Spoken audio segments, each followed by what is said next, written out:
नमस्कार, खरी खरी लेकर हाजिर हूं मैं सर्वमित्रा।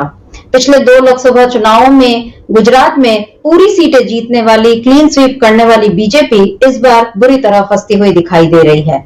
माहौल तो यही बताया जा रहा है कि बीजेपी के लिए वहां पे इस बार भी चांसेस अच्छे हैं, लेकिन हकीकत जो है वो कुछ और ही बयां कर रही है। अगर गोदी मीडिया या कहें कि बीजेपी समर्थक मीडिया की बात न सुने और वहां पर जमीन पर जाकर देखें तो गुजरात में हालात बता रहे हैं कि इस बार मोदी की कोई लहर वहां बिल्कुल नहीं है और उल्टा मोदी के खिलाफ माहौल बनता दिखाई दे रहा है। मोदी शाह के गढ़ में इस बार कांग्रेस जो है बीजेपी के लिए मुश्किलें खड़ी कर रही है। आपको बता दें कि आज प्रियंका गांधी गुजरात के बनासकांठा में पहुंची, विशाल जनसभा उन्होंने की और इस जनसभा में जिस तरह की भीड़ उमड़ी और जो बातें प्रियंका गांधी ने वहां पर कही, उससे ये समझ में आ रहा है कि मोदी वहां पर बुरी तरह घिर गए हैं और ये कहा जा सकता है कि प्रियंका ने मोदी को उनके घर में ही घेर लिया है। जी हाँ, घर में घुसकर मारना, ये जुमला बीजेपी को बहुत प्रिय है। कई बार बीजेपी ये बात कहती रहती है, खासतौर पर जब भी पाकिस्तान का संदर्भ आता है। और मोदी के तो ये खास बात है कि वो बिना पाकिस्तान का नाम लिए चुनाव नहीं लड़ सकते। अभी पिछले दिनों 2 दिन मोदी ने लगातार गुजरात में कैंप किया। इससे भी समझा जा सकता है कि गुजरात में इस बार मोदी को मुश्किलें दिखाई दे रही हैं और वहां गुजरात जाकर उन्होंने पाकिस्तान का नाम ले लिया। जो आज झारखंड में जब मोदी रैली कर रहे हैं, वहां भी वो पाकिस्तान का उनका राग जारी ही रहा। बिना पाकिस्तान का नाम लिए मोदी को लग रहा है कि इस बार अब नैया पार नहीं होने वाली है। लेकिन इस बीच प्रियंका गांधी और उसके पहले कल मल्लिकार्जुन खड़गे, कांग्रेस अध्यक्ष मल्लिकार्जुन खड़गे, कल उन्होंने जिस तरह से गुजरात में जाकर कांग्रेस को के पक्ष में वोट मांगे और जैसे उन्होंने मोदी को घेरा मंगलसूत्र के नाम पर, चाहे बाकी तमाम मसलों पर जो मोदी लगातार झूठ बोलते जा रहे हैं कांग्रेस के घोषणा पत्र को लेकर, उसकी सच्चाई मल्लिकार्जुन खड़गे ने अहमदाबाद में बताई। और अब आज प्रियंका गांधी ने मोदी को बहुत बुरी तरह से घेरा है। उन्होंने अपने भाई को शहजादा किए जाने पर सवाल उठाए कि क्यों आखिर मोदी ऐसा कह रहे हैं, क्यों उनके परिवार की शहादत का मजाक उड़ाते हैं मोदी, क्यों संविधान के खिलाफ बातें कर रहे हैं, क्यों मोदी को वो किसान नजर नहीं आते जो शहीद हो चुके हैं, क्यों मोदी पुरुषोत्तम रूपाला का तो नाम नहीं लिया प्रियंका गांधी ने, लेकिन उनका नाम लिए बिना भी उन्होंने क्षत्रिय महिलाओं से ये कहा कि जिस तरह से आपका अपमान हुआ उस पर भी मोदी चुप रहे। तो उन्होंने, प्रियंका गांधी ने एक एक मसले पर मोदी को घेर लिया। उन 10 सालों के शासन का हिसाब प्रियंका गांधी ने आज एक दिन में ले लिया। जो मोदी ने 10 साल में इस देश के लोगों पर जिस तरह से उन्होंने कहना चाहिए कि उनके शासनकाल में जिस तरह से लोगों पर अन्याय हुआ है इस 10 साल में, उन 10 सालों का हिसाब आज प्रियंका गांधी ने मोदी के घर में जाकर ही उनसे ले लिया है। तो क्या प्रियंका गांधी का ये हिसाब इस बार बीजेपी का सूपड़ा साफ करेगा इन चुनाव में? ये तो अलग बात है, लेकिन सबसे बड़ा सवाल यही है कि क्या इस बार गुजरात में मोदी की हालत इसलिए क्योंकि बीजेपी का विकल्प, मतलब बीजेपी और मोदी वहां पर एक ही सिक्के के 2 पहलू कहे जा सकते हैं। मोदी और शाह ये हमेशा ये मानकर चलते हैं कि गुजरात में उनकी तूती बोलती है, लेकिन इस बार ऐसा नहीं हो रहा है। क्यों नहीं हो रहा है, आज इसी पर हम खरी खरी चर्चा करेंगे और कई सवालों पर हम इस बीच मंथन करेंगे। हम देखेंगे कि सूरत में जो कुछ हुआ वो क्यों हुआ, क्यों गुजरात में बीजेपी को अपने 2-2 प्रत्याशियों को बदलना पड़ा, क्यों गुजरात में क्षत्रिय समाज अभी भी बीजेपी से नाराज है, मोदी से नाराज है। और हम ये भी देखेंगे कि अब 7 मई को जो तीसरे चरण का मतदान होना है, जिसमें गुजरात की 25 सीटों पर चुनाव होंगे, क्योंकि सूरत की सीट पर तो निर्विरोध बीजेपी ने अपने कैंडिडेट को जिता दिया है। तो ये सब खेल क्या है, इस पर हम खरी खरी चर्चा करेंगे। हमारे साथ मौजूद है हमारे ऑनलाइन एडिटर अमलेंदु उपाध्याय जी। अमलेंदु जी, बहुत बहुत स्वागत आपका इस कार्यक्रम में। अमलेंदु जी, हमने ये देखा कि आज प्रियंका गांधी बनासकांठा में उन्होंने मोदी को जिस तरह से घेरा और अभी वो लगातार प्रियंका गांधी जहां भी रैलियां कर रही हैं, उनके मोदी से एकदम तीखे सवाल होते हैं, सीधे सवाल होते हैं, तीखे चुभते हुए सवाल होते हैं, जिनका जवाब मोदी जब उनसे देते नहीं बनता तो फिर वो सकपकाए हुए से और भी अपनी भाषा में गिरावट लाकर कांग्रेस पर, गांधी परिवार पर हमला बोलने लगते हैं। कल रायबरेली और अमेठी के नामांकन के बाद मोदी की जो भाषा थी उसका नमूना तो हम सब ने देख ही लिया है। आज फिर झारखंड में मोदी फिर उसी भाषा में, उसी लहजे में बात करते नजर आए। लेकिन इस बीच राजनीति में मुद्दों का महत्व क्या है, ये आज प्रियंका गांधी ने मोदी को बखूबी समझा दिया है। क्या कहा है प्रियंका गांधी ने, उसकी एक छोटी सी वानगी हम लोग देख लेते हैं, उसके बाद इस चर्चा को आगे बढ़ाते हैं।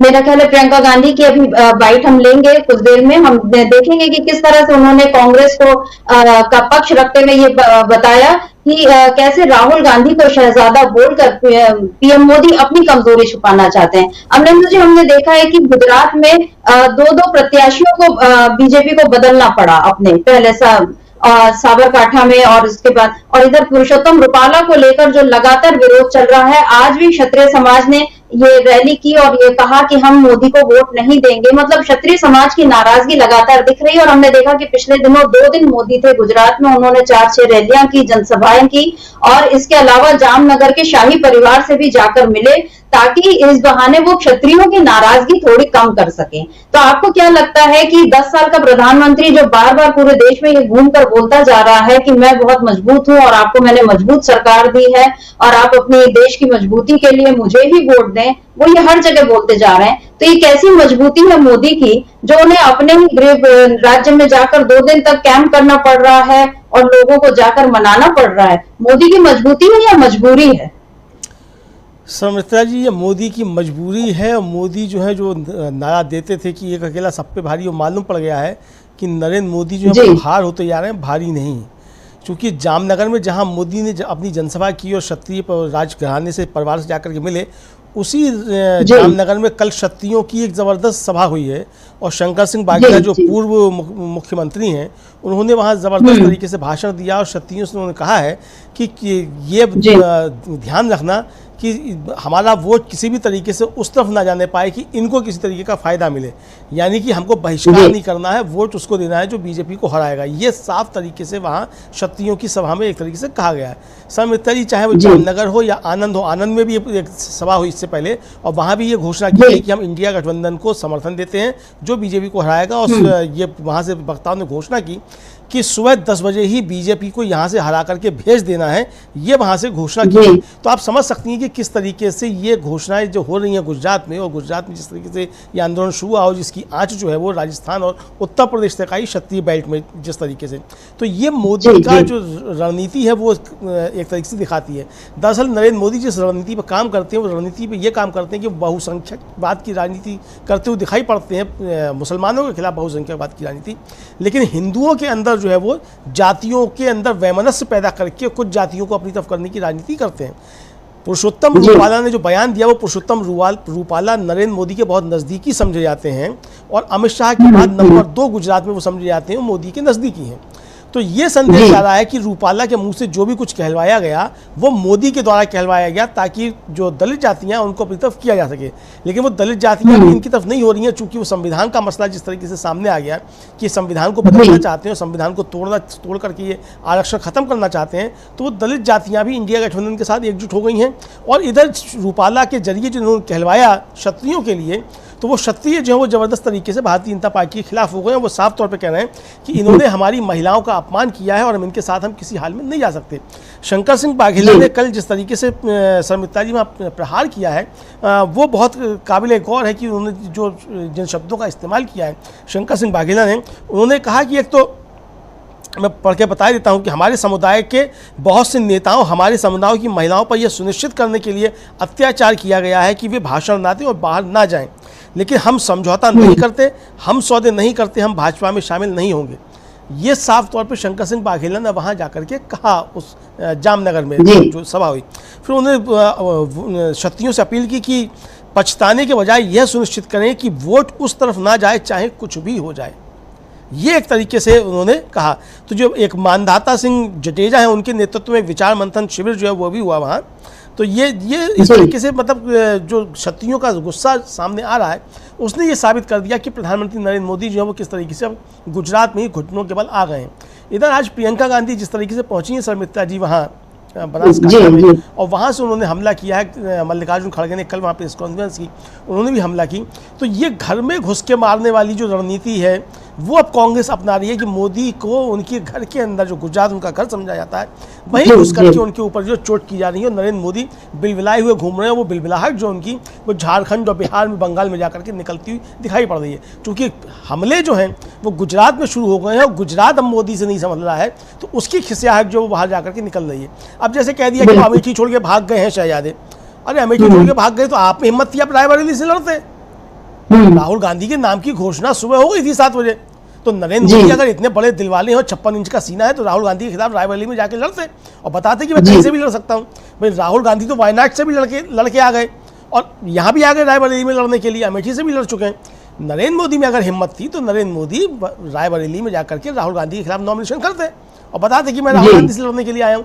तो ये 56 इंच का सीना और ये सब बातें जो जिस तरीके से सब आई हैं, उससे साफ साबित हो गया कि नरेंद्र मोदी बहुत घबराए हुए हैं और उनको ये साफ समझ में आ गया है कि सत्ता जो है वो हाथ से जा रही है। तो इसी तरीके से उनके जो है विचलन एक तरीके से हो रहा है। और प्रियंका गांधी ने तो आज शर्मिष्ठा जी जबरदस्त तरीके से उनको घर में घेर लिया है। जी बिल्कुल, मोदी से जब गुजरात नहीं संभल रहा है तो समझा जाना चाहिए कि पूरे देश में उनकी हालत क्या हो गई है। आपने जिक्र किया झारखंड का, बंगाल का, बिल्कुल सही है, क्योंकि मोदी ने जो मछली वाला बयान दिया था उसमें बंगाल में वो बहुत बुरी तरह घिर गए हैं। और आज ममता बनर्जी ने भी, क्योंकि बंगाल में टीएमसी और कांग्रेस आमने सामने लड़ रही है, लेकिन आज ममता बनर्जी ने एक सभा में ये कहा कि राहुल गांधी अगर 2 सीटों से लड़ रहे हैं तो मोदी को ऐसा करने से किसने रोका है, और पहले भी तो मोदी 2 सीटों से लड़े थे, तो क्या वो डर गए थे? तो अब मतलब ये दिख रहा है कि इंडिया गठबंधन के नेता जो है मोदी की किसी भी बात पर अब चुप नहीं बैठ रहे हैं, लगातार बोल रहे हैं, उनको उन्हीं की भाषा में जवाब भी दे रहे हैं और उनको उनके उठाए मुद्दों पर घेर भी रहे हैं। और आज प्रियंका गांधी ने तो गुजरात में एक ऐसा माहौल बना दिया जिसमें बीजेपी के लिए आने वाले वक्त में मुश्किल खड़ी हो सकती है। अभी 7 मई को ही गुजरात की सभी सीटों पर चुनाव होने हैं और गुजरात जो 2 बार से पूरी सीटें, सारी 26 सीटें जिस तरह से जाई अभी बीजेपी के खाते में गई हैं और ये बताया जा रहा था कि कांग्रेस का वहां पे कोई आधार नहीं रह गया है।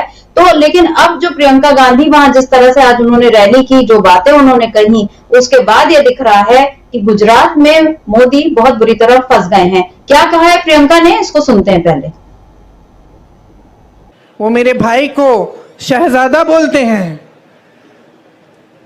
मैं उनको बताना चाहती हूं, ये शहजादे 4000 किलोमीटर पैदल चले हैं, कन्याकुमारी से कश्मीर तक आपकी समस्याओं को सुनने के लिए चले हैं। मेरी बहनों से मिले हैं, मेरे भाइयों से मिले हैं, किसानों से मिले हैं, मजदूरों से मिले हैं और सबसे प्यार से मिलकर पूछा है कि तुम्हारे दिल में क्या मुश्किलें हैं, तुम्हारे जीवन में क्या समस्याएं हैं, उनको हम हल कैसे कर सकते हैं। और एक तरफ आपके शहंशाह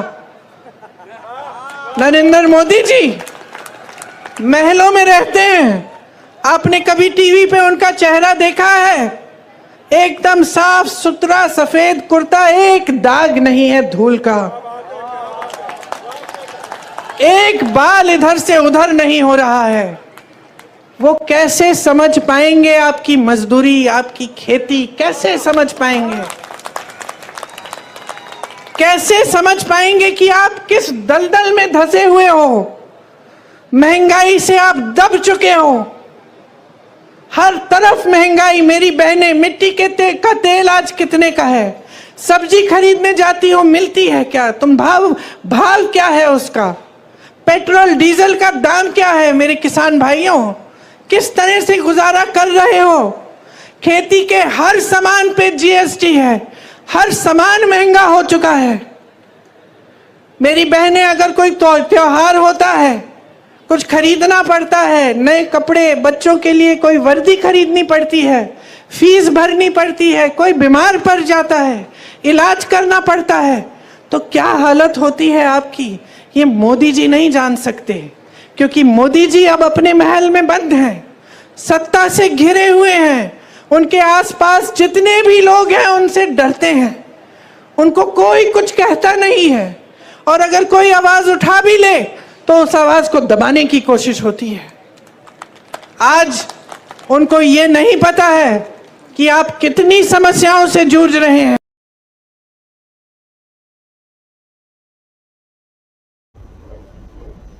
शहजादे का जवाब शहंशाह से। अमलिंदु जी, बहुत सटीक बातें यहाँ पर प्रियंका गांधी ने कही।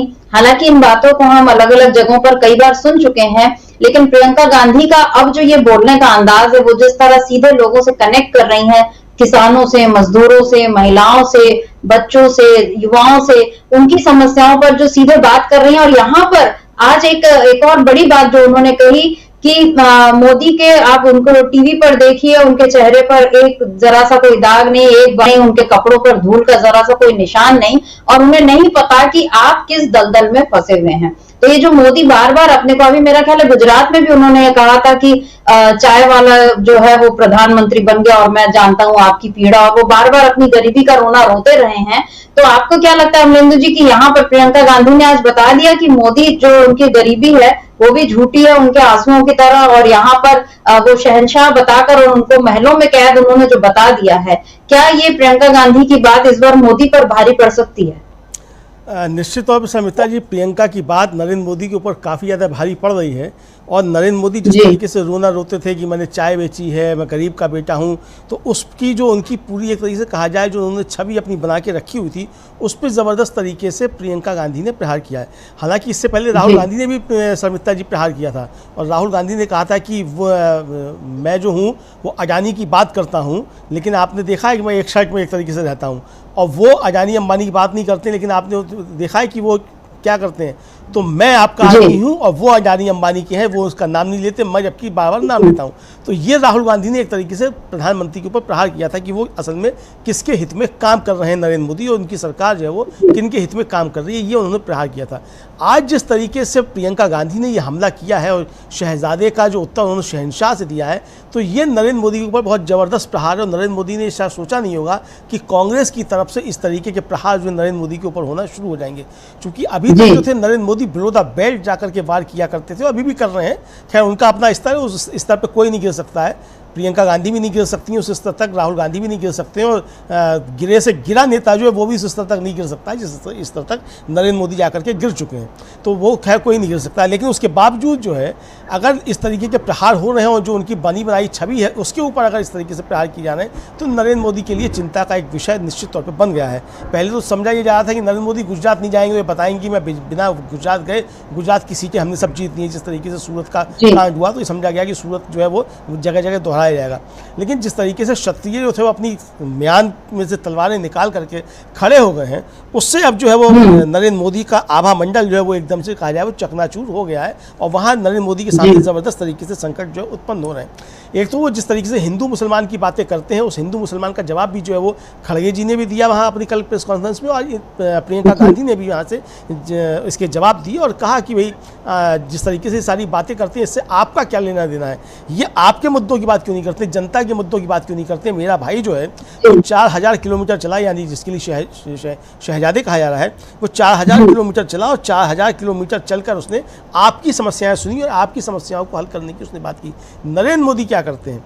तो ये सवाल जो नरेंद्र मोदी के ऊपर उठना शुरू हुए शर्मिष्ठा जी, ये काफ़ी ज़्यादा गंभीर सवाल है, और नरेंद्र मोदी के ऊपर सवाल सिर्फ प्रियंका गांधी नहीं उठा रही हैं, मैं उनकी भी आपको बता दूं, वो जो शंकर सिंह वाघेला है, कल उन्होंने एक बहुत बड़ी बात कही है शर्मिष्ठा जी, क्योंकि जिस तरीके से हिंदू मुसलमान करते हैं और जिस तरीके से बयान दिलवाया गया पुरुषोत्तम रूपाला से, तो उन्होंने कहा वाघेला ने, और इतिहास का उन्होंने सहारा लेते हुए कहा कि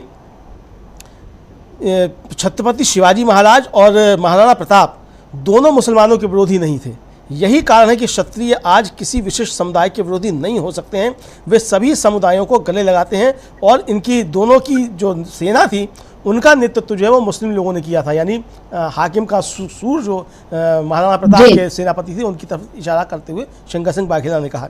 तो ये जिस तरीके से कहा, तो ये अब चीज़ें सामने आने लगी हैं कि ये हिंदू मुसलमान करके जो है ये हिंदुओं को के वोट लेना चाहते हैं, और फिर हिंदुओं के बीच में जो जातियाँ हैं उनके बीच में किस तरीके से विभाजन करना चाहते हैं। नरेंद्र मोदी की सारी पुल पट्टी जो है ये गुजरात से ही खुलना शुरू हो गई है, और गुजरात में घर में घुस करके जिस तरीके से प्रियंका गांधी ने ललकारा है नरेंद्र मोदी को, और गुजरात में जिस तरीके से क्षत्रियों का आंदोलन शुरू हुआ है शर्मिष्ठा जी, और जिस तरीके से आदिवासी और दलित जो है वहाँ बीजेपी के खिलाफ हो गए हैं, जिस तरीके से संविधान बदलने की बातें कर रहे हैं, तो ये भारतीय जनता पार्टी के लिए संकट काफ़ी ज़्यादा बढ़ गया है, और नरेंद्र मोदी संकट में बुरी तरीके से फंसे हुए दिखाई पड़ रहे हैं। और इसलिए मैं फिर कह रहा हूँ कि नरेंद्र मोदी की जो भाषा का स्तर और गिरता चला जा रहा है, आगे और गिरेगा। मुझे लगता है कि जब चुनाव हो जाएगा गुजरात का, उसके बाद हम देखेंगे कि नरेंद्र मोदी की भाषा का स्तर और नीचे तक आएगा। लगता है शायद वो सीधे सीधे अब गालियाँ ही देना जो बाकी बची हैं तो वो भी अब देना शुरू कर देंगे। ये जिस तरीके से चीज़ें सब सामने आ रही हैं शर्मिष्ठा जी। क्योंकि मोदी ने तो खुद के लिए तो बहुत सारे ऐसे शब्द, पिछले दिनों एक वीडियो मैंने देखा था उसमें उन्होंने बोले थे और उनका ये कहना था कि ये सब कांग्रेसी मुझे बोल रहे हैं। हालांकि अब कोई इस तरह से बात नहीं करता है, लेकिन मोदी के लिए तो गालियां हमेशा से वो खुद बोल चुके हैं कि मेरे लिए टॉनिक का काम करती है। और गुजरात में पिछले 2 चुनाव में हमने ये देखा कि कांग्रेस के नेताओं ने जब भी हमला किया मोदी पर, तो उसको उन्होंने एक तरह से अपने लिए सहानुभूति बटोरने का एक वो आधार उन्होंने तैयार कर लिया था। लेकिन इस बार कांग्रेस जो है वो ऐसे वार कर रही है मोदी पर कि वो सहानुभूति भी नहीं बटोर सकते, वो कुछ बोल ही नहीं सकते कि कांग्रेसी जिन मुद्दों को लेकर मेरे ऊपर वार कर रहे हैं उनमें गलत क्या है, क्योंकि मोदी उसका कोई तार्किक जवाब देते हुए नजर नहीं आ रहे हैं। इसीलिए उनको गुजरात जाकर फिर से, जब पिछले दिनों थे वो गुजरात में, तो उनको पाकिस्तान का मुद्दा उठाना पड़ा। अभी तक तो वो मंगलसूत्र और भैंस चोरी कर ले जाएंगे और बाकी सब पे, आपकी संपत्ति पे नजर है, ये सारा बोलकर डरा रहे थे। लेकिन वहां जाकर, गुजरात जाकर उनको पाकिस्तान का मुद्दा उठाना पड़ा। उससे समझ में आ गया कि इस बार जो है गुजरात में भी बीजेपी की हालत जो है अच्छी नहीं है। और पुरुषोत्तम रूपाला का आपने जिक्र किया अमरेंदु जी, अभी 7 तारीख को उनकी भी परीक्षा है। और बिल्कुल ये सही बात है कि जब बनासकाठा नहीं, साबरकाठा से और उसके पहले वडोदरा से 2 प्रत्याशियों को बदला बीजेपी ने, क्योंकि उनका वहां विरोध हो रहा था। लेकिन पुरुषोत्तम रूपाला का इतना विरोध होने के बाद भी अगर उनको नहीं बदला गया, उनकी उम्मीदवारी बरकरार रही, उनका नामांकन बरकरार रहा, तो इसका ये मतलब है कि रूपाला के पीछे कहीं ना कहीं मोदी का ही हाथ है। और उन्होंने क्षत्रिय समाज को लेकर या उनकी महिलाओं को लेकर जो कुछ कहा, उसको लेकर एक व्यापक तौर पर गुस्सा देखा जा रहा है। क्योंकि आज या कल की बात नहीं है, बल्कि कई दिनों से, जब से मतलब लगभग महीना भर हो गया है, गुजरात में खासकर जामनगर के आसपास के इलाकों में ये बार बार हो रहा है कि क्षत्रिय समाज एकजुट होकर संकल्प लिए जा रहा है कि हम मोदी को वोट नहीं देंगे, बीजेपी को वोट नहीं देंगे। ये संकल्प सभाएं वहां पर हो रही हैं और इससे बीजेपी मुश्किल में घिर गई है। आज बनासकाठा में भी प्रियंका गांधी ने कहा, उन्होंने पुरुषोत्तम रूपाला का नाम नहीं लिया, लेकिन उन्होंने कहा कि उन्होंने क्षत्रिय समाज की महिलाओं का अपमान किया गया था, लेकिन बीजेपी ने उनका टिकट नहीं काटा। और उन्होंने कहा कि महिलाओं से कहा, सभा में उपस्थित महिलाओं से, कि मोदी जी ने आपकी बात नहीं सुनी, महिलाओं का अपमान करने वाले नेता की टिकट बरकरार रखी। और फिर उन्होंने ये कहा कि जेनीबेन ठाकुर जो कांग्रेस के वहां से प्रत्याशी हैं, उनके समर्थन में वोट मांगते हुए प्रियंका गांधी ने कहा कि अगर कांग्रेस को मौका मिला तो हम महिलाओं का अपमान नहीं होने देंगे। और महिलाओं के अपमान की बात फिर हाथरस, कठुआ, उन्नाव, मणिपुर सब जगह तक फिर ये पहुंची। तो इस समय गुजरात से जो मैसेज निकल रहा है कि एक और क्षत्रिय समाज की जो नाराजगी है, भले इसमें मोदी को ये माइलेज मिल रहा हो कि वो क्षत्रिय समाज को एक और करके बाकी जो है दलित आदिवासियों को एक साथ करने की सोच रहे हो, लेकिन यहाँ भी संविधान का मसला उनके आड़े आ गया है। और दूसरी बात, क्षत्रिय समाज की नाराजगी का असर मध्य प्रदेश, राजस्थान, इन जगहों पर भी पड़ना तय है। अमरेंदु जी, हम प्रियंका गांधी की एक और बाइट सुन लेते हैं जिसमें उन्होंने ये कहा है कि वो किसानों के अपमान और उनकी शहादत को लेकर प्रियंका गांधी ने कुछ जरूरी बातें कही हैं, उसको भी सुन लेते हैं, फिर हम आगे बात करते हैं। आज के जो प्रधानमंत्री हैं, जरा उनकी कार्यशैली को आप देखिए। गुजरात ने उनको सब कुछ दिया, उनको सम्मान दिया, स्वाभिमान दिया, उनको आगे बढ़ाया, उनको सत्ता दी। आज प्रधानमंत्री बने, 10 सालों से प्रधानमंत्री हैं। जब जब आप उनको देखते हैं तो आप मुझे खुद बताइए, आप टीवी पे उनको देखते हैं कि नहीं? देखते हैं टीवी पे? देखते हैं ना? दिखते हैं। कहाँ दिखते हैं आपको? बड़े मंचों पे दिखते हैं, बड़े बड़े प्रधानमंत्रियों के साथ दिखते हैं, दूसरे देशों के राष्ट्रपतियों के साथ दिखते हैं ना? बड़े बड़े खरबपतियों के साथ दिखते हैं, सेठों के साथ दिखते हैं। कभी आपने उनको किसी किसान के घर जाते हुए देखा है? कभी आपने उनको किसी गरीब के घर में जाते हुए देखा है? मैंने यूपी में काम किया पिछले 5 सालों से, वहां पे उनका संसदीय क्षेत्र है। उनके संसदीय क्षेत्र वाराणसी में भी प्रधानमंत्री जी किसी एक गरीब के घर नहीं गए हैं। कभी नहीं पूछा है इन 10 सालों में कि भाई तुम कैसे हो। किसानों के लिए नीति बनाते हैं, किसान आंदोलन करता है। लाखों किसान 4 किलोमीटर दूर उनके घर से बैठते हैं, आंदोलन करते हैं महीनों के लिए, उनकी बिजली काटी जाती है, पानी काटा जाता है, 600 शहीद होते हैं किसान, लेकिन वो 4 किलोमीटर दूर चल के हमारे प्रधानमंत्री उनसे मिलने के लिए नहीं आते हैं। जब उनको पता चलता है कि चुनाव आ रहा है और ये किसान आंदोलन कर रहे हैं, हमें वोट नहीं मिलेगा, तब चुनाव के 2 महीने पहले वो कानून बदल देते हैं। ये है उनकी कार्यशैली। अमरिंदर जी, यहाँ पर मुझे ऐसा लगता है कि प्रियंका गांधी ने दोहरा वार किया है मोदी पर। एक तो उन्होंने किसान आंदोलन की बात कही है, उस आंदोलन की जो 1 साल से लंबा चला और जिसके बाद 3 कृषि कानून वापस लेने पड़े। लेकिन यहाँ पर प्रियंका गांधी ने किसानों को याद दिला दिया कि आपसे जो एमएसपी का वादा था वो मोदी ने पूरा नहीं किया। वादा पूरा करना तो दूर, जो लोग शहीद हुए और 4 किलोमीटर दूर उनके घर से बैठे हुए थे किसान धरने पर, आंदोलन पर, उसके बाद मोदी वहां उनसे मिलने नहीं गए। दूसरी बात जो उन्होंने ये कही कि वाराणसी उनके संसदीय क्षेत्र, तो आपको क्या लगता है कि यहाँ पर प्रियंका गांधी ने याद दिला दिया गुजरात के लोगों को कि मोदी चाहे जितना अपने आप को उनका सगा बताते रहे, लेकिन जब उनको चुनाव लड़ना और सत्ता पर आना है तो वो आपको छोड़कर वाराणसी चले गए। आपको क्या लगता है यहाँ पर प्रियंका गांधी ने किस तरह से मोदी को घेर लिया है? समिता जी, यहाँ प्रियंका गांधी ने अपनी 2 मिनट की बात में कई एंगल से नरेंद्र मोदी को घेरा है और साफ साफ संकेत दे दिए हैं प्रियंका गांधी ने। एक तो वाराणसी को लेकर के जिस तरीके से उन्होंने जिक्र किया कि अपने संसदीय क्षेत्र वाराणसी में भी नरेंद्र मोदी नहीं गए, और समिता जी वाराणसी में आखिरी चरण में चुनाव है, और कल जयराम रमेश का एक ट्वीट था, उसमें आखिर में था कि शतरंज की चालें बहुत सी हैं, अभी थोड़ा इंतज़ार कीजिए। तो इंतजार जो करना है वो वाराणसी को लेकर के करना है। नज़र ये रखनी है कि नरेंद्र मोदी वाराणसी से ही चुनाव लड़ें, वहाँ से जाने ना पाएँ। कुल मिलाकर के देश को अब इसकी तरफ नज़र रखनी है, क्योंकि जो परिस्थितियाँ पैदा हो रही हैं वाराणसी में नरेंद्र मोदी के लिए बहुत ज़्यादा टफ होता जा रहा है, क्योंकि बनारस से भिन्न भिन्न तरीके की आवाज़ें आना शुरू हो गई हैं। तो प्रियंका गांधी ने गुजरात से वाराणसी का जो संदेश दिया है, उसका एक संदेश तो समिता जी ये है।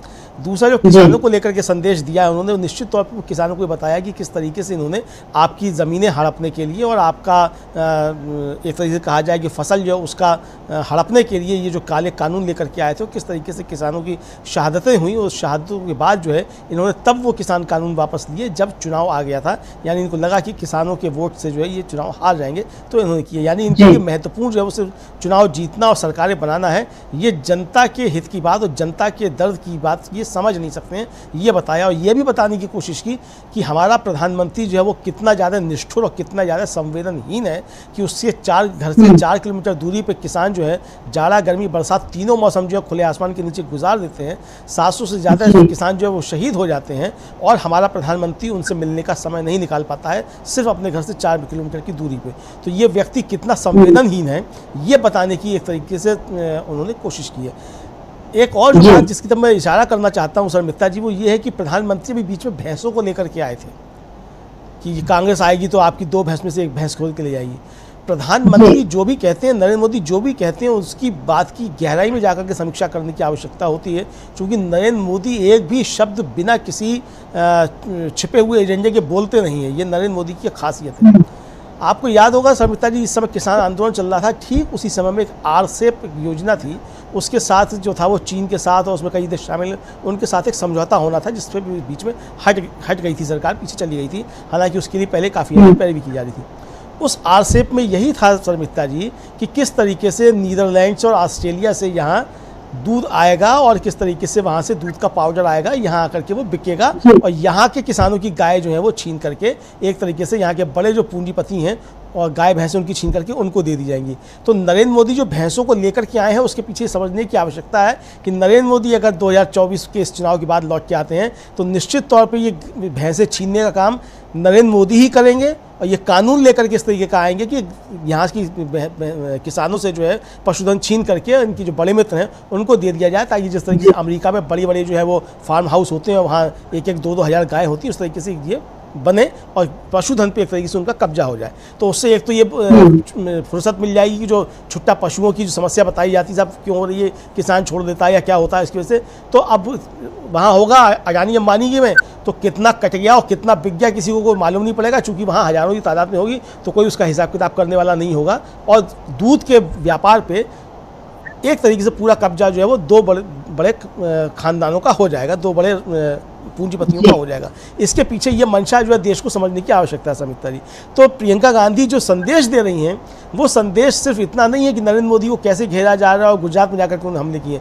नरेंद्र मोदी की जो नीतियां हैं वो नीतियां किस तरीके से गरीबों के खिलाफ हैं, आम जनता के खिलाफ हैं और किस तरीके से वो पूंजीपतियों के हित में काम करते हैं, ये भी संदेश देने की प्रियंका गांधी ने कोशिश की है और ये बताने की कोशिश की है कि नरेंद्र मोदी कितने ज़्यादा संवेदनहीन हैं और उन लोगों के हितों का भी कोई ध्यान नहीं रखते जिनके वो वोट लेकर के आज प्रधानमंत्री बने हैं। समिता जी बिल्कुल, क्योंकि हमने देखा था कि कृषि कानून भी जब आए थे तो उसका भी मकसद यही था कि सारी कृषि उपज पर कुछ लोगों का, 2-3 लोगों का ये कब्जा हो जाए, उनके हिसाब से उनके सारे वेयर हाउस में, स्टोर हाउसेस में सारा अनाज जमा हो और फिर वो उसको मनमानी कीमत पर बेचे। क्योंकि कृषि कानून में एक प्रावधान तो ये भी था कि वो जो उत्पाद खाद्यान्न जमा करने का कोई वो ही नहीं था, उसमें कोई लिमिट नहीं रखी गई थी, जबकि अभी तक लिमिट होती है। नहीं तो फिर काला बाजारी को इस तरह से मोदी जो है बढ़ावा देने की उनकी पूरी कोशिश नजर आ रही थी। और अभी भी आपने ये बहुत महत्वपूर्ण बात कही, क्योंकि प्रधानमंत्री स्तर का आदमी अगर लोगों को ये बोलकर डराने लगे कि आपकी 2 भैंसों में से 1 भैंस ले जाएगा, तो ये हंसी मजाक नहीं हो रहा है चुनाव में। लेकिन मोदी अगर इस तरह की बात कह रहे हैं तो इसके बहुत गंभीर निहितार्थ हैं और इस समय लोगों को वही समझने की जरूरत है। और चाहे प्रियंका गांधी हो, राहुल गांधी हो, मल्लिकार्जुन खड़गे हो, अखिलेश यादव हो, तेजस्वी यादव, ममता बनर्जी, ये इंडिया गठबंधन के तमाम नेता जो हैं इस समय लोगों को यही समझा रहे हैं कि कैसे गरीबों की मुश्किल और बढ़ सकती है अगर मोदी फिर से सत्ता में आए तो। और आज प्रियंका गांधी ने, क्योंकि वो गुजरात में थी, तो वहां अभी कुछ ही दिन पहले हमने देखा कि मुकेश अंबानी के बेटे की शादी का मतलब प्री वेडिंग सेलिब्रेशन, यानी शादी का पहले का सेलिब्रेशन उत्सव जो है वो किस बड़े पैमाने पर हुआ। और उसको लेकर प्रियंका गांधी ने कहा कि बड़ी बड़ी बातें हो रही हैं, महलों में शादी हो रही है, उनके लिए एयरपोर्ट फ्री कर दिए जा रहे हैं, आपके लिए एयरपोर्ट नहीं है। और सच्चाई वही नहीं है जो टीवी पर दिखती है, आप हकीकत को पहचानिए, अमीर लोग अमीर हो रहे हैं। तो ये आज प्रियंका गांधी ने, क्योंकि वो जनरली इस तरह से सीधे सीधे मतलब पर्सनल लेवल पर जाकर वो नहीं बोलती हैं, अदानी अंबानी का जिक्र वो करती है तो वो उद्योगपतियों के हिसाब से ही करती है, लेकिन आज उन्होंने ये बता दिया कि एक परिवार की शादी के लिए जिस तरह से पूरे एयरपोर्ट को वायुसेना के वो उसमें कर दिया गया था, इंटरनेशनल एयरपोर्ट बना दिया गया था और उसके लिए सारी सुविधाएं जुट गई थी, लेकिन गरीबों के लिए कोई सुविधाएं नहीं जुटाई जाती हैं। ये आज प्रियंका गांधी ने बताया। कल मल्लिकार्जुन खड़गे ने भी कुछ इसी तरह की बातें कही थी और जो कांग्रेस के घोषणा पत्र को लेकर मोदी झूठ बोल रहे हैं उसका उन्होंने पर्दाफाश किया था। क्या कहा था खड़गे ने, इसको एक बार हम सुन लेते हैं। क्या किसी का मंगलसूत्र छीना है बहनों? कभी छीना है? 55 साल में कांग्रेस किसी को ऐसी तकलीफ दी है? हमने किया। इंदिरा गांधी ने क्या किया? उन्होंने बोला बड़े बड़े सरमाएदार कौन थे जिनके पास हजारों एकड़ जो जमीन थी, जिनके पास टेनेंट थे, उन टेनेंट लोगों को मालिक बनाने का काम इंदिरा गांधी ने किया। बैंकों का राष्ट्रीयकरण करने का काम इंदिरा गांधी ने किया। LIC नेशनलाइज करने का काम इंदिरा गांधी ने किया। ये सब गरीबों के लिए। मोदी साहब क्यों ऐसा लोगों को भड़का रहे, मुझे समझ में नहीं आ रहा। ऐसा भड़काने से मिलने वाला क्या है?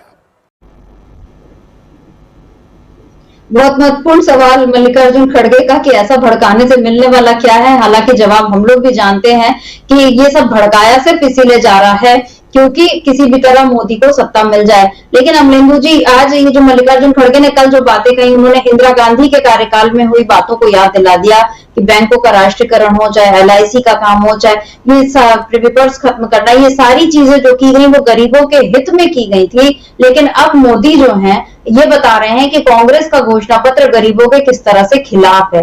आपको क्या लगता है कि क्या गुजरात की जनता इस बार मोदी के इस झूठ को समझ पाएगी? क्योंकि हम बार बार ये देख रहे हैं कि गुजरात में अब मोदी के खिलाफ आवाजें उठने लगी है। अभी तक 2 बार के चुनाव यानी 2014 में भी और 2019 में भी एक तरह से क्लीन स्वीप ही कहा जाएगा, पूरी 26 सीटें मिल गई। अभी भी सूरत में बीजेपी अपना खेल करने में कामयाब हो गई, क्योंकि कांग्रेस में कुछ ऐसी कमजोर कड़ियां निकली और कांग्रेस में कमजोर कड़ियां निकलने का कारण भी क्या था, ये भी एक अलग पड़ताल का विषय है। और उसके अलावा सूरत में उन उम्मीदवार के सामने, मुकेश दलाल के सामने जो बाकी लोग भी खड़े थे, उनको किस तरह से कैप्चर किया बीजेपी ने, यानी लोकतंत्र का अपहरण ही किया गया। तो बीजेपी क्या सोच रही है, क्या उसका गेम प्लान हो सकता है कि वो सूरत की तरह, मतलब अब निर्विरोध तो कहीं भी इस तरह से नहीं होगा, क्योंकि हमने देखा कि इंदौर में भी सूरत वाला खेल करने की कोशिश की गई, लेकिन अब इंदौर में बीजेपी के खिलाफ आवाजें उठने लगी कि हम तो पहले ही आपके साथ थे, आपको ये बेईमानी करने की जरूरत क्यों पड़ी। तो अब बीजेपी की बेईमानियां इस तरह से सामने आ रही हैं। सूरत की सीट तो एक बीजेपी के खाते में गई, लेकिन 25 सीटों पर, जहां की अभी पुरुषोत्तम रुपाला का भी मामला है, जहां अब प्रियंका गांधी और मल्लिकार्जुन खड़गे की ये जो सभाएं आज हुई हैं, इनका क्या असर आप पड़ते देख रहे हैं। 7 मई को जब गुजरात के लोग वोट डालने जाएंगे, तो आपको क्या लगता है, जो ताजा ताजा बातें हैं, अब 3 दिन बाद ही चुनाव होने हैं, क्या गुजरात के लोग याद रखेंगे कि कैसे क्षत्रियों का अपमान हुआ, कैसे उनकी महिलाओं का अपमान हुआ, कैसे किसानों के साथ छल हुआ, कैसे गरीबों के साथ छल हुआ, कैसे गुजरात के बंदरगाहों पर करोड़ों के ड्रग्स पकड़ा रहे हैं और उनका कोई ये पता नहीं चल रहा है कि वो ड्रग्स का आखिर मालिक कौन है। जैसे मोरबी का पुल गिरा, वहां उसकी जो पड़ताल है वो अभी तक उस तरह से नहीं हो रही है, भ्रष्टाचारियों पर कोई कार्रवाई नहीं हो रही है। तो मोदी के खिलाफ ये जो सारी बातें उठ रही हैं, क्या एंटी इनकम्बेंसी इस बार बीजेपी के लिए है गुजरात में, आपको क्या लगता है? सरमिता जी, मुझे लगता है कि एंटी इनकम्बेंसी नहीं बल्कि ज़बरदस्त एंटी इनकम्बेंसी इस बार गुजरात में भी है नरेंद्र मोदी के लिए। और नरेंद्र मोदी को एक बार गुजरात जाना पड़ा है, दूसरा अयोध्या जाना पड़ रहा है। तो आप समझ सकती हैं कि गुजरात के चुनाव से पहले अगर अयोध्या जाना पड़ जाए नरेंद्र मोदी को, तो ये गुजरात में काम जो है इसका मतलब हो गया है नरेंद्र मोदी का कायदे से, ये समझा जा सकता है। चूँकि अब वो अयोध्या जाने की तैयारी कर रहे हैं, ऐसा बताया जाता है वो अयोध्या जाएंगे गुजरात के पोलिंग से पहले। तो ये साफ जाहिर करता है कि नरेंद्र मोदी की कमजोरी अब गुजरात में दिखाई पड़ने लगी है। दूसरा, गुजरात के लोग ये समझ गए हैं कि इस व्यक्ति ने जो है गुजरात के नाम पर गुजरात के 2 व्यापारियों को तो फ़ायदा कराया, लेकिन बाकी गुजरातियों को इस तरीके से कोई फ़ायदा नहीं हुआ। और गुजरातियों के खिलाफ जो एक तरीके से कहा जाए, पूरे देश भर में एक जनमानस में जो है एक गुस्सा पैदा हो गया गुजराती समुदाय के खिलाफ, लगे मतलब गुजरात प्रांत के वासी जो है उनके खिलाफ। अब आप किसी मतलब बात कीजिए आप गुजरात के बाहर देश के किसी भी हिस्से में, तो गुजरातियों को लेकर के अलग तरीके की कहा जाए वो मतलब भाव जो है लोगों के मन में आ गया है कि और उसके लिए जिम्मेदार कौन है, सिर्फ नरेंद्र मोदी और अमित शाह, 2 लोग उसके लिए जिम्मेदार हैं। जबकि ये चीज़ नहीं होनी चाहिए थी, चूँकि आज प्रियंका गांधी ने भी कहा है अपने वहाँ बनासकाठा में जब सभा, महात्मा गांधी भी यहीं से आते थे और सरदार पटेल भी यहीं से आते थे, गुजरात से आते थे। तो यानी गुजरात जो महात्मा गांधी और सरदार पटेल का गुजरात था, जो श्यामजी कृष्ण वर्मा का गुजरात था, वो गुजरात को आज किस तरीके से नरेंद्र मोदी और अमित शाह ने जो एक तरीके से कहा जाए वो घृणा का पात्र बना दिया है, ये गुजरात के लोगों को भी समझ में आने लगा है कि जिस तरीके से बातें की जाती थी, बड़ा विकास हुआ है गुजरात में, जबकि गुजरात जो है वो पानी के लिए तरस रहा है। जहाँ जिस आनंद की बात हो रही है सरमित्रा जी, वहाँ जो है जो कॉरपोरेट कंपनियां हैं उनको कई हजार लीटर पानी रोज दिया जा रहा है और पूरा गुजरात जो है वो पानी के लिए प्यासा तरस रहा है। ये परिस्थितियां गुजरात के अंदर हैं। तो जिस तरीके से चीज़ें सामने आ रही है, तो ये कौन सा विकास है और कहाँ विकास हुआ है, गुजरात की जनता ही अब जो है नरेंद्र मोदी से सवाल करने लगी, भाई आपको हमने 12 साल यहाँ मुख्यमंत्री बना के रखा, आप 10 साल से वहाँ प्रधानमंत्री हैं, गुजरात के नाम पे आप जो गए, तो आप फिर आखिर आपने गुजरात छोड़ दिया बाद में, 10 साल से आप जो है सांसद वाराणसी से, लेकिन आप जो है बातें जो गुजरात की करते हैं, तो गुजरात को आपने जो है आखिर क्या दिया। तो ये चीज़ें वहाँ उठना शुरू हो गई और ये चीज़ें भी समझ में आने लगी हैं कि गुजरात के प्रति जो है इन्होंने घृणा का भाव बाकी देश के अंदर भर दिया है नरेंद्र मोदी ने। तो ये जो है अब जाकर के प्रधानमंत्री नरेंद्र मोदी के खिलाफ और भारतीय जनता पार्टी के खिलाफ गुजरात में एक तरीके से वो भाव उठ रहे हैं और क्षत्रियों के आंदोलन ने तो एक तरीके से कहा जाए बीजेपी की कमर तोड़ के जो है रख दी है गुजरात में, क्योंकि गुजरात में क्षत्रिय किसी भी तरीके से मानने को तैयार नहीं है और वो साफ कह रहे हैं कि अगर नरेंद्र मोदी हमारी बात माननी थी तो इसका रूपाला का टिकट काटना चाहिए था, जो कि आपके हाथ में था, इसका टिकट काटना चाहिए था और वो टिकट नहीं काटा गया। इसका मतलब आपने हमारे महिलाओं का जो अपमान हुआ है वो आप नहीं करवाया, यानी नरेंद्र मोदी ने ही वो अपमान करवाया है। ये साफ संदेश जो चला गया है सरमित्रा जी।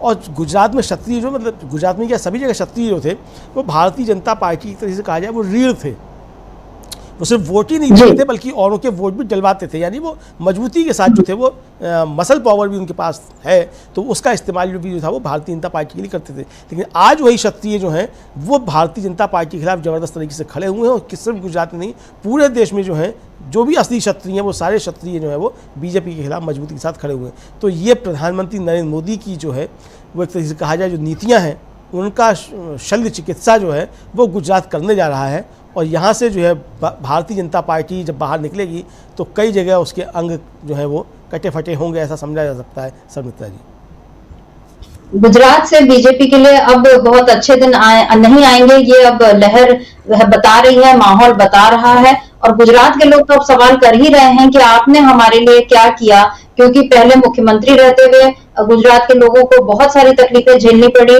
और अब कुपोषण में जैसे गुजरात पिछड़ा हुआ था, पढ़ाई लिखाई में गुजरात का कोई नाम नहीं हो रहा था, केवल कुछ एक उद्योगपति जो लगातार अमीर अमीर होते गए, कोरोना काल में भी वो बहुत अमीर हुए, और राहुल गांधी ने संसद में बताया कि कैसे कुछ लोगों की संपत्ति जो है वो एकदम से मोदी के कार्यकाल में इतनी बढ़ गई कि वो दुनिया के अमीर लोगों की सूची में आ गए। तो ठीक है, 2-4 लोगों की उपलब्धि, लेकिन क्या उससे लाखों गुजरातियों का पेट भर सकता है? ये सबसे बड़ा सवाल है। और सवाल ये भी है कि क्या गुजरातियों को उनकी अस्मिता, उनका सम्मान, उनका खोया हुआ गौरव मोदी लौटा सकते हैं? क्योंकि मोदी ने गुजरात में भी काम अगर किया होता तो वो उस काम के नाम पर वोट मांगते, लेकिन हमने देखा कि कभी वो सरदार पटेल की मूर्ति बनवाने का वो श्रेय लेते हुए नजर आए, कभी उनको समुद्र के नीचे जाकर पूजा करनी पड़ी, और वहां पर भी उन्होंने अपने लिए रेड कारपेट बिछा दिया।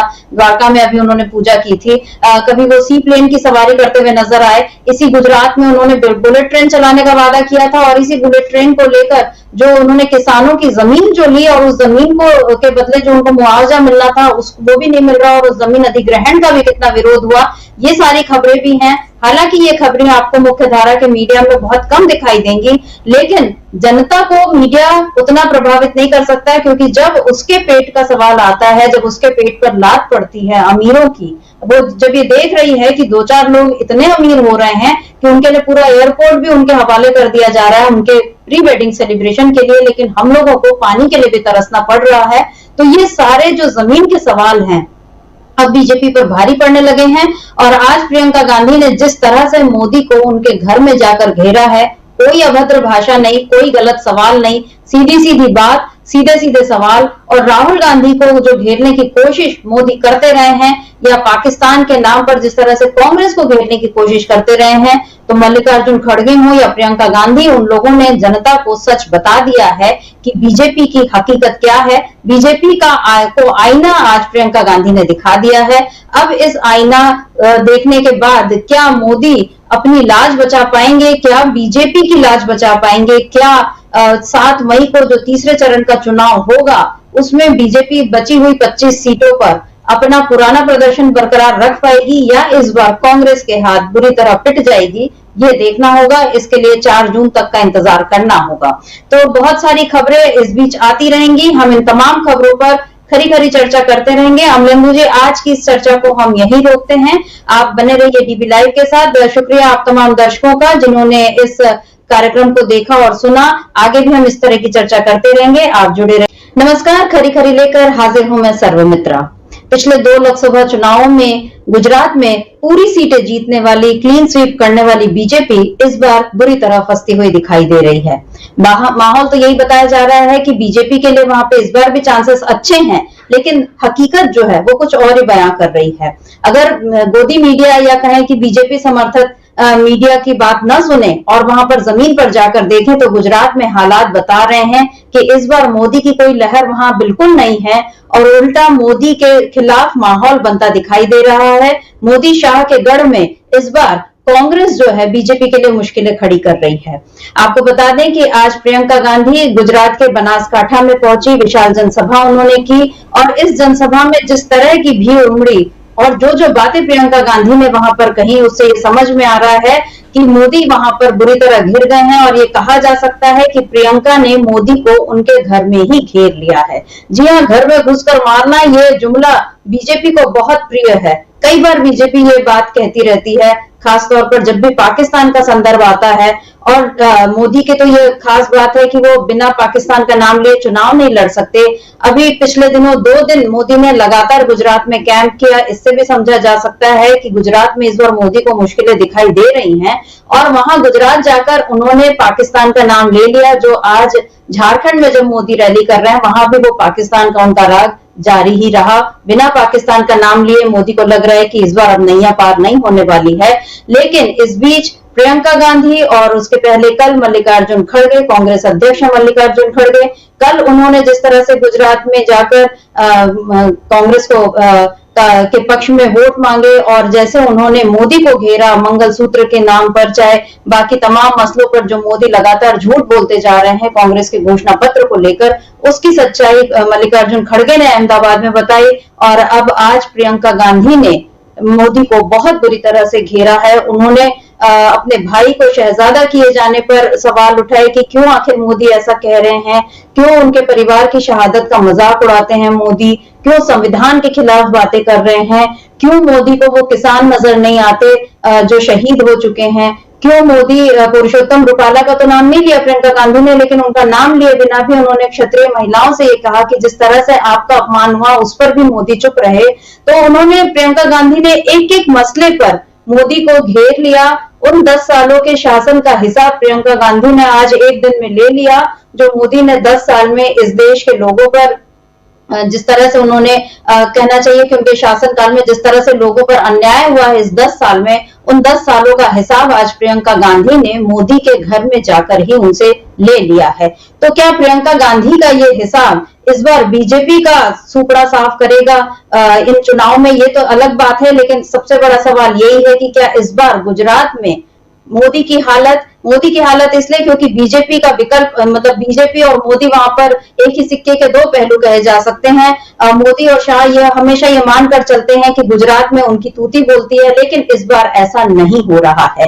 क्यों नहीं हो रहा है, आज इसी पर हम खरी खरी चर्चा करेंगे और कई सवालों पर हम इस बीच मंथन करेंगे। हम देखेंगे कि सूरत में जो कुछ हुआ वो क्यों हुआ, क्यों गुजरात में बीजेपी को अपने 2-2 प्रत्याशियों को बदलना पड़ा, क्यों गुजरात में क्षत्रिय समाज अभी भी बीजेपी से नाराज है, मोदी से नाराज है। और हम ये भी देखेंगे कि अब 7 मई को जो तीसरे चरण का मतदान होना है, जिसमें गुजरात की 25 सीटों पर चुनाव होंगे, क्योंकि सूरत की सीट पर तो निर्विरोध बीजेपी ने अपने कैंडिडेट को जिता दिया है।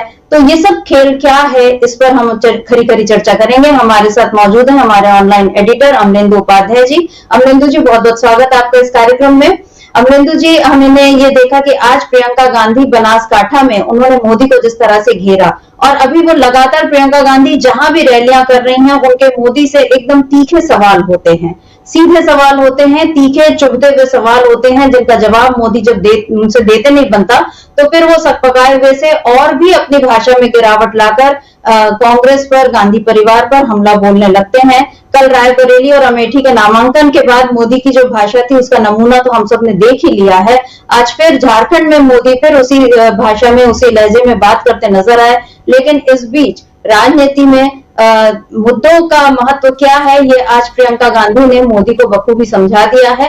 क्या कहा है प्रियंका गांधी ने, उसकी एक छोटी सी वानगी हम लोग देख लेते हैं, उसके बाद इस चर्चा को आगे बढ़ाते हैं।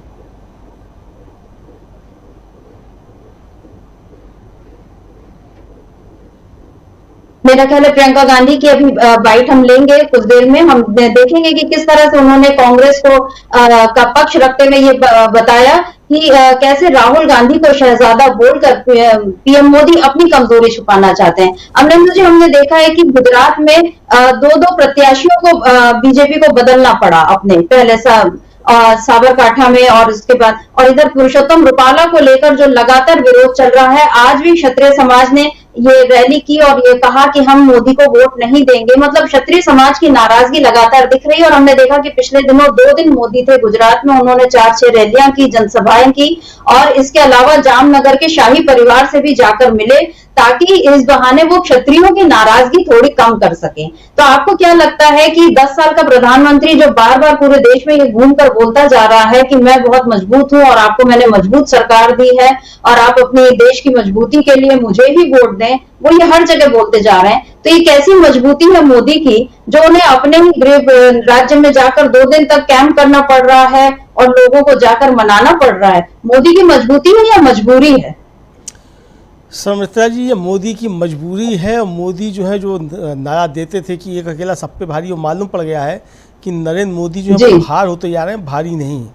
क्योंकि जामनगर में जहां मोदी ने अपनी जनसभा की और क्षत्रिय राजघराने से परिवार से जाकर के मिले, उसी जामनगर में कल क्षत्रियों की एक ज़बरदस्त सभा हुई है और शंकर सिंह बाघेला जो पूर्व मुख्यमंत्री हैं, उन्होंने वहाँ ज़बरदस्त तरीके से भाषण दिया और क्षत्रियों से उन्होंने कहा है कि ये ध्यान रखना कि हमारा वोट किसी भी तरीके से उस तरफ ना जाने पाए कि इनको किसी तरीके का फ़ायदा मिले, यानी कि हमको बहिष्कार नहीं करना है, वोट उसको देना है जो बीजेपी को हराएगा। ये साफ तरीके से वहाँ क्षत्रियों की सभा में एक तरीके से कहा गया है। सुमित्रा जी, चाहे वो जामनगर हो या आनंद हो, आनंद में भी एक सभा हुई इससे पहले और वहाँ भी ये घोषणा की गई कि हम इंडिया गठबंधन को समर्थन देते हैं जो बीजेपी को हराएगा। और ये वहाँ से वक्ताओं ने घोषणा की कि सुबह 10 बजे ही बीजेपी को यहाँ से हरा करके भेज देना है, ये वहाँ से घोषणा की। तो आप समझ सकती हैं कि किस तरीके से ये घोषणाएं जो हो रही हैं गुजरात में, और गुजरात में जिस तरीके से ये आंदोलन शुरू हुआ और जिसकी आंच जो है वो राजस्थान और उत्तर प्रदेश तक आई, क्षत्रिय बेल्ट में जिस तरीके से, तो ये मोदी का जो रणनीति है वो एक तरीके से दिखाती है। दरअसल नरेंद्र मोदी जिस रणनीति पर काम करते हैं, वो रणनीति पर ये काम करते हैं कि बहुसंख्यकवाद की राजनीति करते हुए दिखाई पड़ते हैं, मुसलमानों के खिलाफ बहुसंख्यकवाद की राजनीति, लेकिन हिंदुओं के अंदर जो है वो जातियों के अंदर वैमनस्य पैदा करके कुछ जातियों को अपनी तरफ करने की राजनीति करते हैं। पुरुषोत्तम रूपाला ने जो बयान दिया, वो पुरुषोत्तम रूपाला नरेंद्र मोदी के बहुत नज़दीकी समझे जाते हैं और अमित शाह के बाद नंबर 2 गुजरात में वो समझे जाते हैं, मोदी के नज़दीकी हैं। तो ये संदेश आ रहा है कि रूपाला के मुंह से जो भी कुछ कहलवाया गया वो मोदी के द्वारा कहलवाया गया, ताकि जो दलित जातियां उनको अपनी तरफ किया जा सके।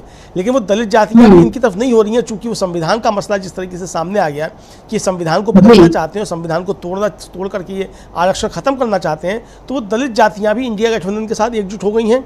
और इधर रूपाला के जरिए जो उन्होंने कहलवाया क्षत्रियों के लिए, तो वो क्षत्रिय जो है वो ज़बरदस्त तरीके से भारतीय जनता पार्टी के खिलाफ हो गए हैं। वो साफ तौर पे कह रहे हैं कि इन्होंने हमारी महिलाओं का अपमान किया है और हम इनके साथ हम किसी हाल में नहीं जा सकते।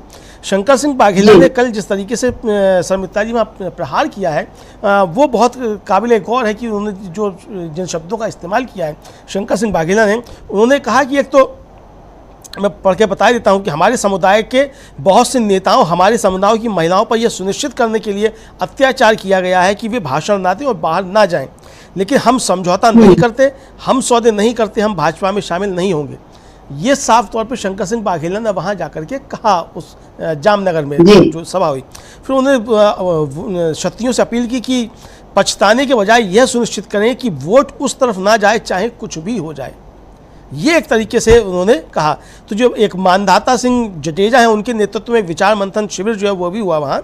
तो ये इस तरीके से मतलब जो क्षत्रियों का गुस्सा सामने आ रहा है, उसने ये साबित कर दिया कि प्रधानमंत्री नरेंद्र मोदी जो है वो किस तरीके से अब गुजरात में ही घुटनों के बल आ गए हैं। इधर आज प्रियंका गांधी जिस तरीके से पहुंची हैं शर्मिष्ठा जी वहाँ बनासकांठा में, और वहाँ से उन्होंने हमला किया है, मल्लिकार्जुन खड़गे ने कल वहाँ प्रेस कॉन्फ्रेंस की, उन्होंने भी हमला की। तो ये घर में घुस के मारने वाली जो रणनीति है वो अब कांग्रेस अपना रही है कि मोदी को उनके घर के अंदर, जो गुजरात उनका घर समझा जाता है, वहीं घुस करके उनके ऊपर जो चोट की जा रही है। नरेंद्र मोदी बिलबिलाए हुए घूम रहे हैं, वो बिलबिलाहट जो उनकी वो झारखंड और बिहार में, बंगाल में जाकर के निकलती हुई दिखाई पड़ रही है। क्योंकि हमले जो हैं वो गुजरात में शुरू हो गए हैं और गुजरात अब मोदी से नहीं समझ रहा है, तो उसकी खिसियाहट जो वो बाहर जाकर के निकल रही है। अब जैसे कह दिया कि अमेठी छोड़ के भाग गए हैं शहजादे, अरे अमेठी छोड़ के भाग गए तो आप में हिम्मत थी आप रायबरेली से लड़ते।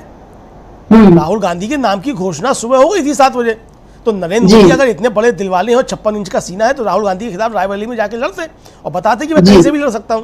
भाई राहुल गांधी तो वायनाड से भी लड़के आ गए और यहाँ भी आ गए रायबरेली में लड़ने के लिए, अमेठी से भी लड़ चुके हैं। नरेंद्र मोदी में अगर हिम्मत थी तो नरेंद्र मोदी रायबरेली में जाकर के राहुल गांधी के खिलाफ नॉमिनेशन करते और बताते कि मैं राहुल गांधी से लड़ने के लिए आया हूँ। तो ये 56 इंच का सीना और ये सब बातें जो जिस तरीके से सब आई हैं, उससे साफ साबित हो गया कि नरेंद्र मोदी बहुत घबराए हुए हैं और उनको ये साफ समझ में आ गया है कि सत्ता जो है वो हाथ से जा रही है। तो इसी तरीके से उनके जो है विचलन एक तरीके से हो रहा है। और प्रियंका गांधी ने तो आज शर्मिष्ठा जी ज़बरदस्त तरीके से उनको घर में घेर लिया है। जी बिल्कुल। मोदी से जब गुजरात नहीं संभल रहा है तो समझा जाना चाहिए कि पूरे देश में उनकी हालत क्या हो गई है। आपने जिक्र किया झारखंड का, बंगाल का, बिल्कुल सही है, क्योंकि मोदी ने जो मछली वाला बयान दिया था उसमें बंगाल में वो बहुत बुरी तरह घिर गए हैं। और आज ममता बनर्जी ने भी, क्योंकि बंगाल में टीएमसी और कांग्रेस आमने सामने लड़ रही है, लेकिन आज ममता बनर्जी ने एक सभा में ये कहा कि राहुल गांधी अगर 2 सीटों से लड़ रहे हैं तो मोदी को ऐसा करने से किसने रोका है, और पहले भी तो मोदी 2 सीटों से लड़े थे, तो क्या वो डर गए थे? तो अब मतलब ये दिख रहा है कि इंडिया गठबंधन के नेता जो है मोदी की किसी भी बात पर अब चुप नहीं बैठ रहे हैं, लगातार बोल रहे हैं, उनको उन्हीं की भाषा में जवाब भी दे रहे हैं और उनको उनके उठाए मुद्दों पर घेर भी रहे हैं। और आज प्रियंका गांधी ने तो गुजरात में एक ऐसा माहौल बना दिया जिसमें बीजेपी के लिए आने वाले वक्त में मुश्किल खड़ी हो सकती है। अभी 7 मई को ही गुजरात की सभी सीटों पर चुनाव होने हैं और गुजरात जो 2 बार से पूरी सीटें, सारी 26 सीटें जिस तरह से जाई अभी बीजेपी के खाते में गई हैं, और ये बताया जा रहा था कि कांग्रेस का वहां पे कोई आधार नहीं रह गया है। तो लेकिन अब जो प्रियंका गांधी वहां जिस तरह से आज उन्होंने रैली की, जो बातें उन्होंने कही, उसके बाद ये दिख रहा है कि गुजरात में मोदी बहुत बुरी तरह फंस गए हैं। क्या कहा है प्रियंका ने, इसको सुनते हैं पहले। वो मेरे भाई को शहजादा बोलते हैं। मैं उनको बताना चाहती हूं, ये शहजादे 4000 किलोमीटर पैदल चले हैं, कन्याकुमारी से कश्मीर तक आपकी समस्याओं को सुनने के लिए चले हैं। मेरी बहनों से मिले हैं, मेरे भाइयों से मिले हैं, किसानों से मिले हैं, मजदूरों से मिले हैं, और सबसे प्यार से मिलकर पूछा है कि तुम्हारे दिल में क्या मुश्किलें हैं, तुम्हारे जीवन में क्या समस्याएं हैं, उनको हम हल कैसे कर सकते हैं। और एक तरफ आपके शहंशाह नरेंद्र मोदी जी महलों में रहते हैं।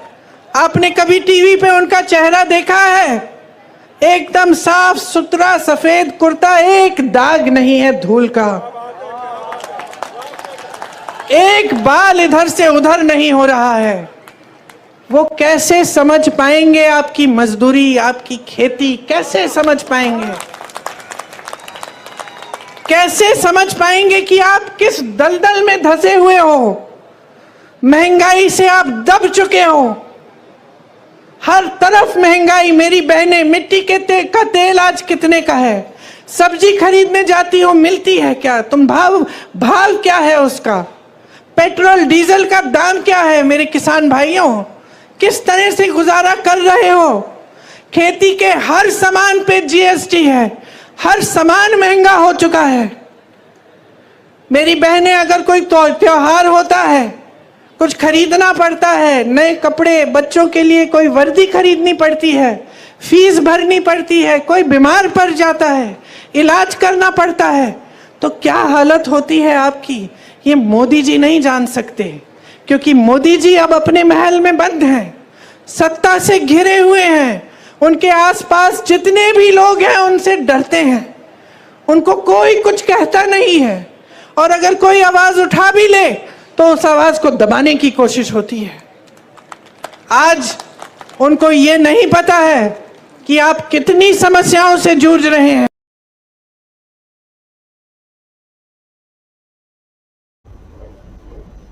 शहजादे का जवाब शहंशाह से। अमलिंदु जी, बहुत सटीक बातें यहाँ पर प्रियंका गांधी ने कही।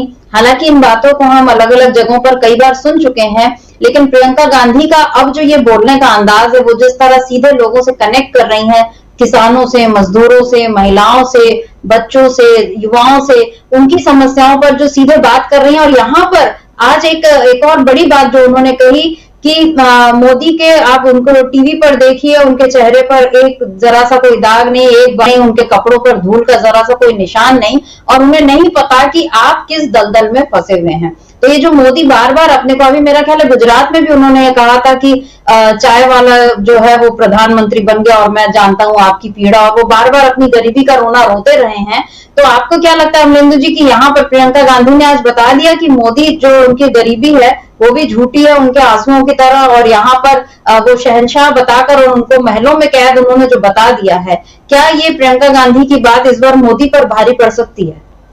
निश्चित तौर पर समिता जी, प्रियंका की बात नरेंद्र मोदी के ऊपर काफ़ी ज़्यादा भारी पड़ रही है, और नरेंद्र मोदी जिस तरीके से रोना रोते थे कि मैंने चाय बेची है, मैं गरीब का बेटा हूं, तो उसकी जो उनकी पूरी एक तरीके से कहा जाए जो उन्होंने छवि अपनी बना के रखी हुई थी, उस पर ज़बरदस्त तरीके से प्रियंका गांधी ने प्रहार किया है। हालांकि इससे पहले राहुल गांधी ने भी शर्मिष्ठा जी प्रहार किया था, और राहुल गांधी ने कहा था कि वो मैं जो हूँ वो अडानी की बात करता हूँ, लेकिन आपने देखा है कि मैं एक शर्ट में एक तरीके से रहता हूँ, और वो अडानी अंबानी की बात नहीं करते, लेकिन आपने देखा है कि वो क्या करते हैं।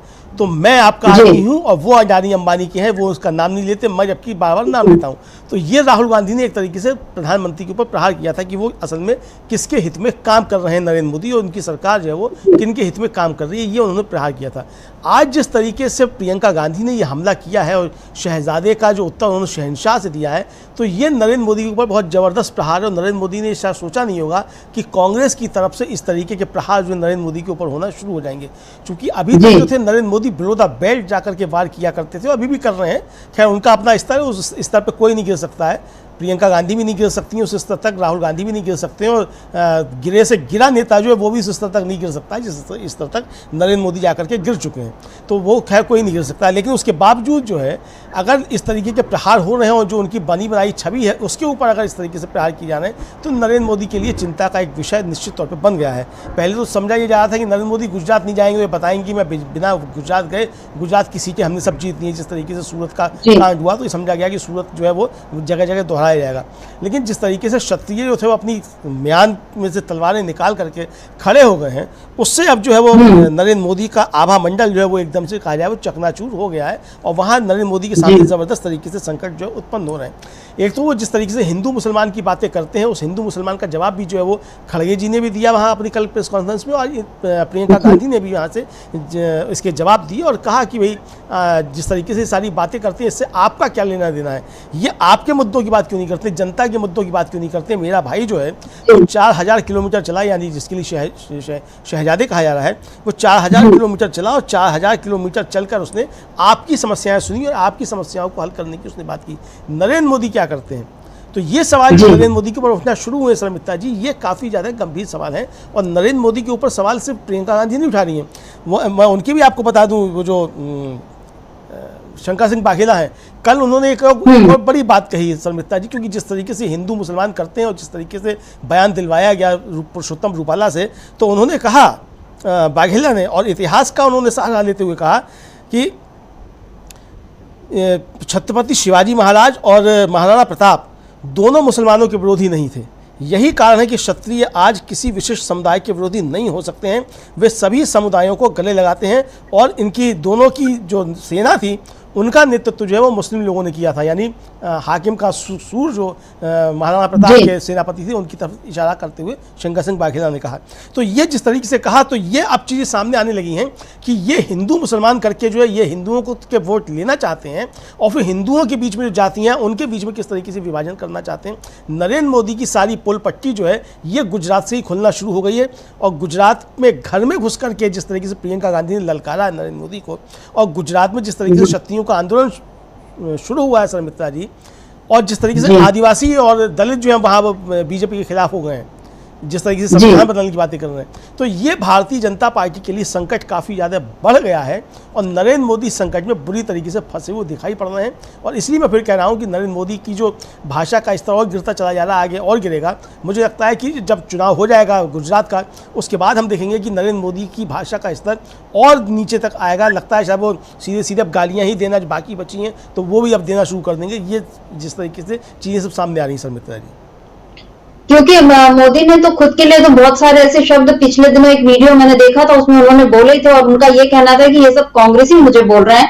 हालांकि अब कोई इस तरह से बात नहीं करता है, लेकिन मोदी के लिए तो गालियां हमेशा से वो खुद बोल चुके हैं कि मेरे लिए टॉनिक का काम करती है। और गुजरात में पिछले 2 चुनाव में हमने ये देखा कि कांग्रेस के नेताओं ने जब भी हमला किया मोदी पर, तो उसको उन्होंने एक तरह से अपने लिए सहानुभूति बटोरने का एक वो आधार उन्होंने तैयार कर लिया था। लेकिन इस बार कांग्रेस जो है वो ऐसे वार कर रही है मोदी पर कि वो सहानुभूति भी नहीं बटोर सकते, वो कुछ बोल ही नहीं सकते कि कांग्रेसी जिन मुद्दों को लेकर मेरे ऊपर वार कर रहे हैं उनमें गलत क्या है, क्योंकि मोदी उसका कोई तार्किक जवाब देते हुए नजर नहीं आ रहे हैं। इसीलिए उनको गुजरात जाकर फिर से, जब पिछले दिनों थे वो गुजरात में, तो उनको पाकिस्तान का मुद्दा उठाना पड़ा। अभी तक तो वो मंगलसूत्र और भैंस चोरी कर ले जाएंगे और बाकी सब पे, आपकी संपत्ति पे नजर है, ये सारा बोलकर डरा रहे थे।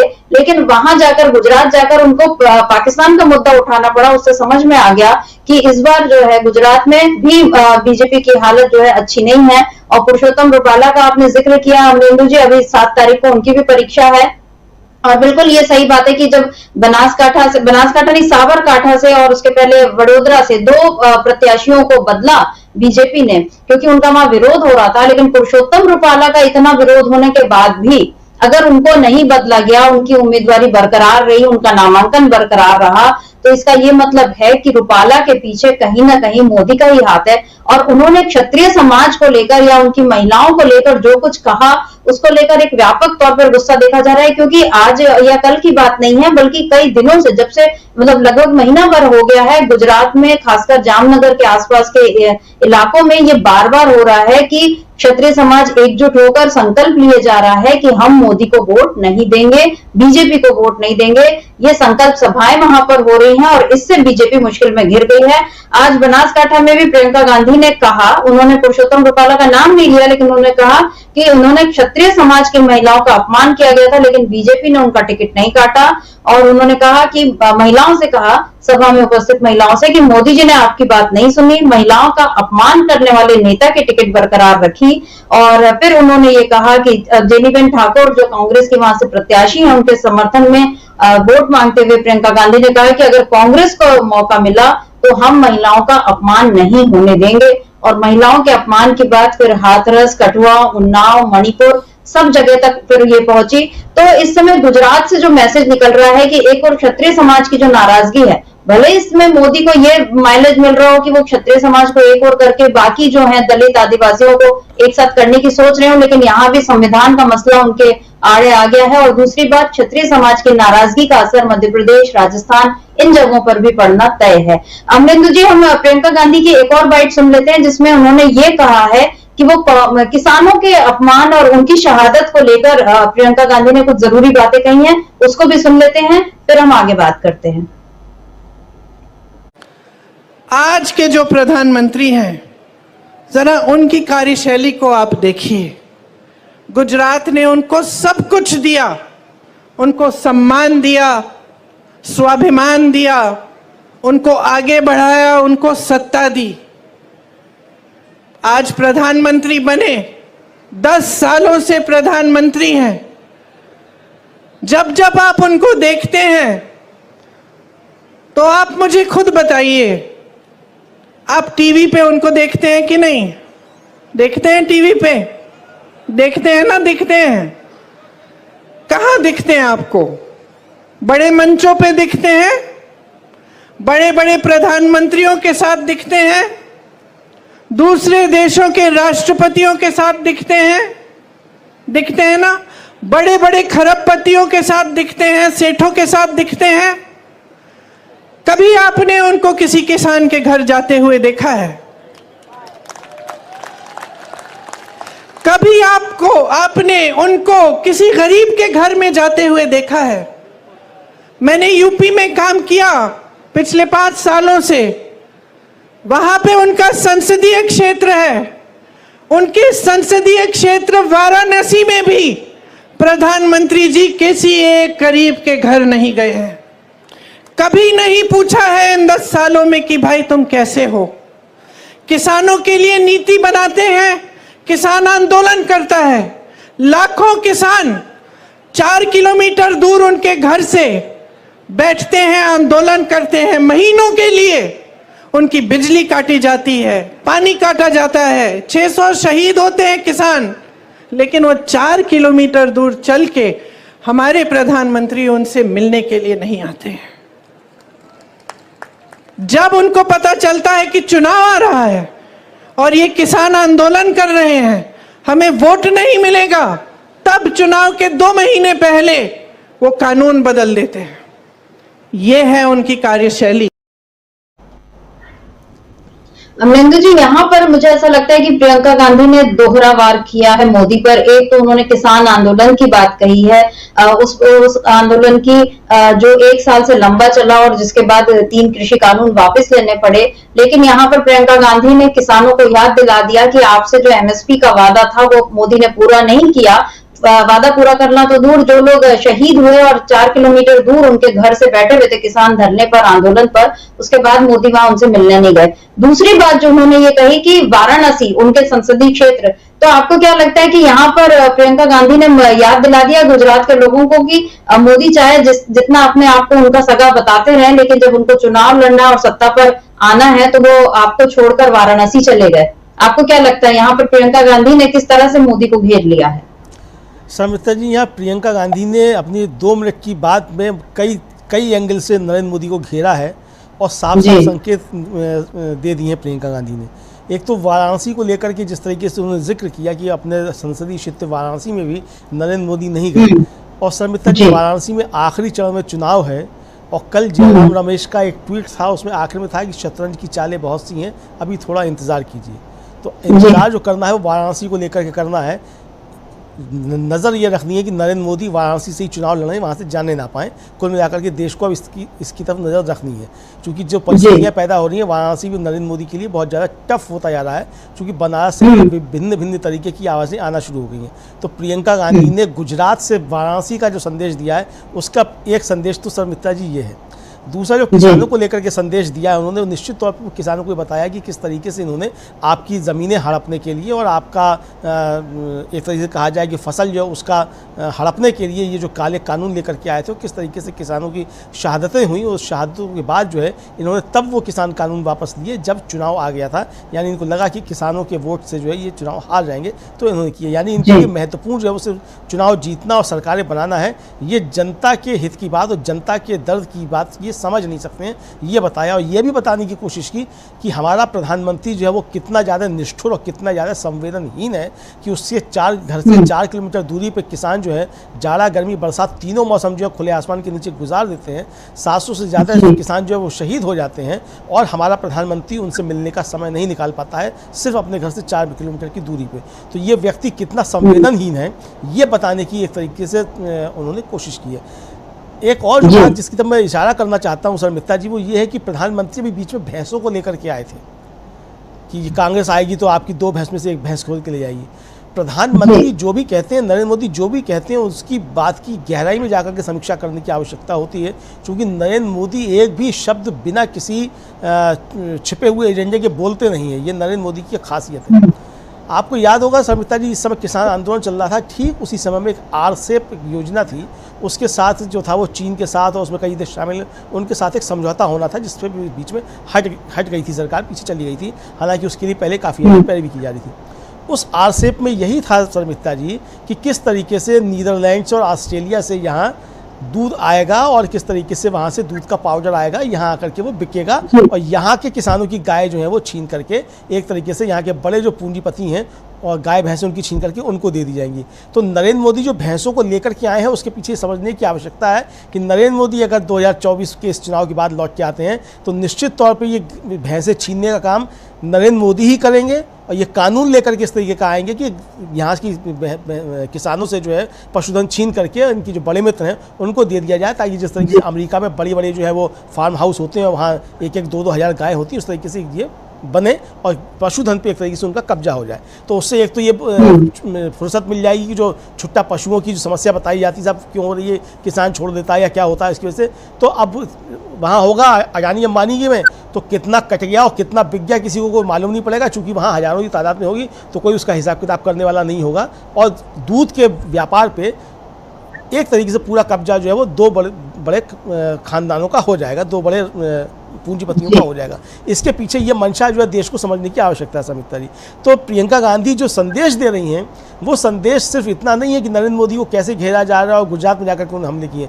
नरेंद्र मोदी की जो नीतियां हैं वो नीतियां किस तरीके से गरीबों के खिलाफ हैं, आम जनता के खिलाफ हैं और किस तरीके से वो पूंजीपतियों के हित में काम करते हैं, ये भी संदेश देने की प्रियंका गांधी ने कोशिश की है और ये बताने की कोशिश की है कि नरेंद्र मोदी कितने ज़्यादा संवेदनहीन हैं और उन लोगों के हितों का भी कोई ध्यान नहीं रखते जिनके वो वोट लेकर के आज प्रधानमंत्री बने हैं। समित्रा जी, बिल्कुल, क्योंकि हमने देखा था कि कृषि कानून भी जब आए थे तो उसका भी मकसद यही था कि सारी कृषि उपज पर कुछ लोगों का, 2-3 लोगों का ये कब्जा हो जाए, उनके हिसाब से उनके सारे वेयर हाउस में, स्टोर हाउसेस में सारा अनाज जमा हो और फिर वो उसको मनमानी कीमत पर बेचे। क्योंकि कृषि कानून में एक प्रावधान तो ये भी था कि वो जो उत्पाद खाद्यान्न जमा करने का कोई वो ही नहीं था, उसमें कोई लिमिट नहीं रखी गई थी, जबकि अभी तक लिमिट होती है। नहीं तो फिर काला बाजारी को इस तरह से मोदी जो है बढ़ावा देने की उनकी पूरी कोशिश नजर आ रही थी। और अभी भी आपने ये बहुत महत्वपूर्ण बात कही, क्योंकि प्रधानमंत्री स्तर का आदमी अगर लोगों को ये बोलकर डराने लगे कि आपकी 2 भैंसों में से 1 भैंस ले जाएगा, तो ये हंसी मजाक नहीं हो रहा है चुनाव में। लेकिन मोदी अगर इस तरह की बात कह रहे हैं तो इसके बहुत गंभीर निहितार्थ हैं और इस समय लोगों को वही समझने की जरूरत है। और चाहे प्रियंका गांधी हो, राहुल गांधी हो, मल्लिकार्जुन खड़गे हो, अखिलेश यादव हो, तेजस्वी यादव, ममता बनर्जी, ये इंडिया गठबंधन के तमाम नेता जो हैं इस समय लोगों को यही समझा रहे हैं कि कैसे गरीबों की मुश्किल और बढ़ सकती है अगर मोदी फिर से सत्ता में आए तो। और आज प्रियंका गांधी ने, क्योंकि वो गुजरात में थी, तो वहां अभी कुछ ही दिन पहले हमने देखा कि मुकेश अंबानी के बेटे की शादी का मतलब प्री वेडिंग सेलिब्रेशन, यानी शादी का पहले का सेलिब्रेशन उत्सव जो है वो किस बड़े पैमाने पर हुआ। और उसको लेकर प्रियंका गांधी ने कहा कि बड़ी बड़ी बातें हो रही हैं, महलों में शादी हो रही है, उनके लिए एयरपोर्ट फ्री कर दिए जा रहे हैं, आपके लिए एयरपोर्ट नहीं है। और सच्चाई वही नहीं है जो टीवी पर दिखती है, आप हकीकत को पहचानिए, अमीर लोग अमीर हो रहे हैं। तो ये आज प्रियंका गांधी ने, क्योंकि वो जनरली इस तरह से सीधे सीधे मतलब पर्सनल लेवल पर जाकर वो नहीं बोलती हैं, अदानी अंबानी का जिक्र वो करती है तो वो उद्योगपतियों के हिसाब से ही करती है, लेकिन आज उन्होंने ये बता दिया कि एक परिवार की शादी के लिए जिस तरह से पूरे एयरपोर्ट को वायुसेना के वो उसमें कर दिया गया था, इंटरनेशनल एयरपोर्ट बना दिया गया था और उसके लिए सारी सुविधाएं जुट गई थी, लेकिन गरीबों के लिए कोई सुविधाएं नहीं जुटाई जाती हैं। ये आज प्रियंका गांधी ने बताया। कल मल्लिकार्जुन खड़गे ने भी कुछ इसी तरह की बातें कही थी और जो कांग्रेस के घोषणा पत्र को लेकर मोदी झूठ बोल रहे हैं उसका उन्होंने पर्दाफाश किया था। क्या कहा था खड़गे ने, इसको एक बार हम सुन लेते हैं। क्या किसी का मंगलसूत्र छीना है बहनों? कभी छीना है? 55 साल में कांग्रेस किसी को ऐसी तकलीफ दी है? हमने किया। इंदिरा गांधी ने क्या किया? उन्होंने बोला बड़े बड़े सरमाएदार कौन थे जिनके पास हजारों एकड़ जो जमीन थी, जिनके पास टेनेंट थे, उन टेनेंट लोगों को मालिक बनाने का काम इंदिरा गांधी ने किया।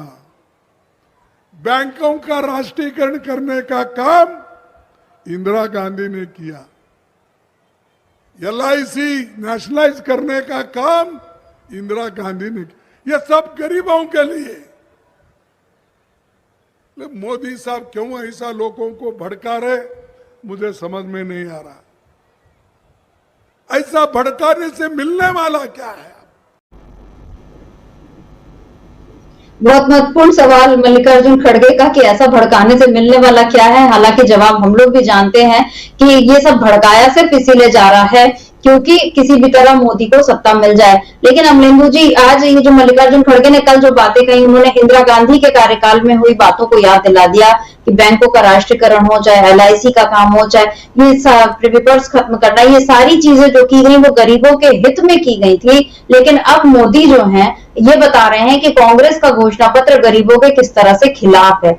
आपको क्या लगता है कि क्या गुजरात की जनता इस बार मोदी के इस झूठ को समझ पाएगी? क्योंकि हम बार बार ये देख रहे हैं कि गुजरात में अब मोदी के खिलाफ आवाजें उठने लगी है। अभी तक 2 बार के चुनाव यानी 2014 में भी और 2019 में भी एक तरह से क्लीन स्वीप ही कहा जाएगा, पूरी 26 सीटें मिल गई। अभी भी सूरत में बीजेपी अपना खेल करने में कामयाब हो गई क्योंकि कांग्रेस में कुछ ऐसी कमजोर कड़ियां निकली। और कांग्रेस में कमजोर कड़ियां निकलने का कारण भी क्या था, ये भी एक अलग पड़ताल का विषय है। और उसके अलावा सूरत में उन उम्मीदवार के सामने, मुकेश दलाल के सामने जो बाकी लोग भी खड़े थे, उनको किस तरह से कैप्चर किया बीजेपी ने, यानी लोकतंत्र का अपहरण ही किया गया।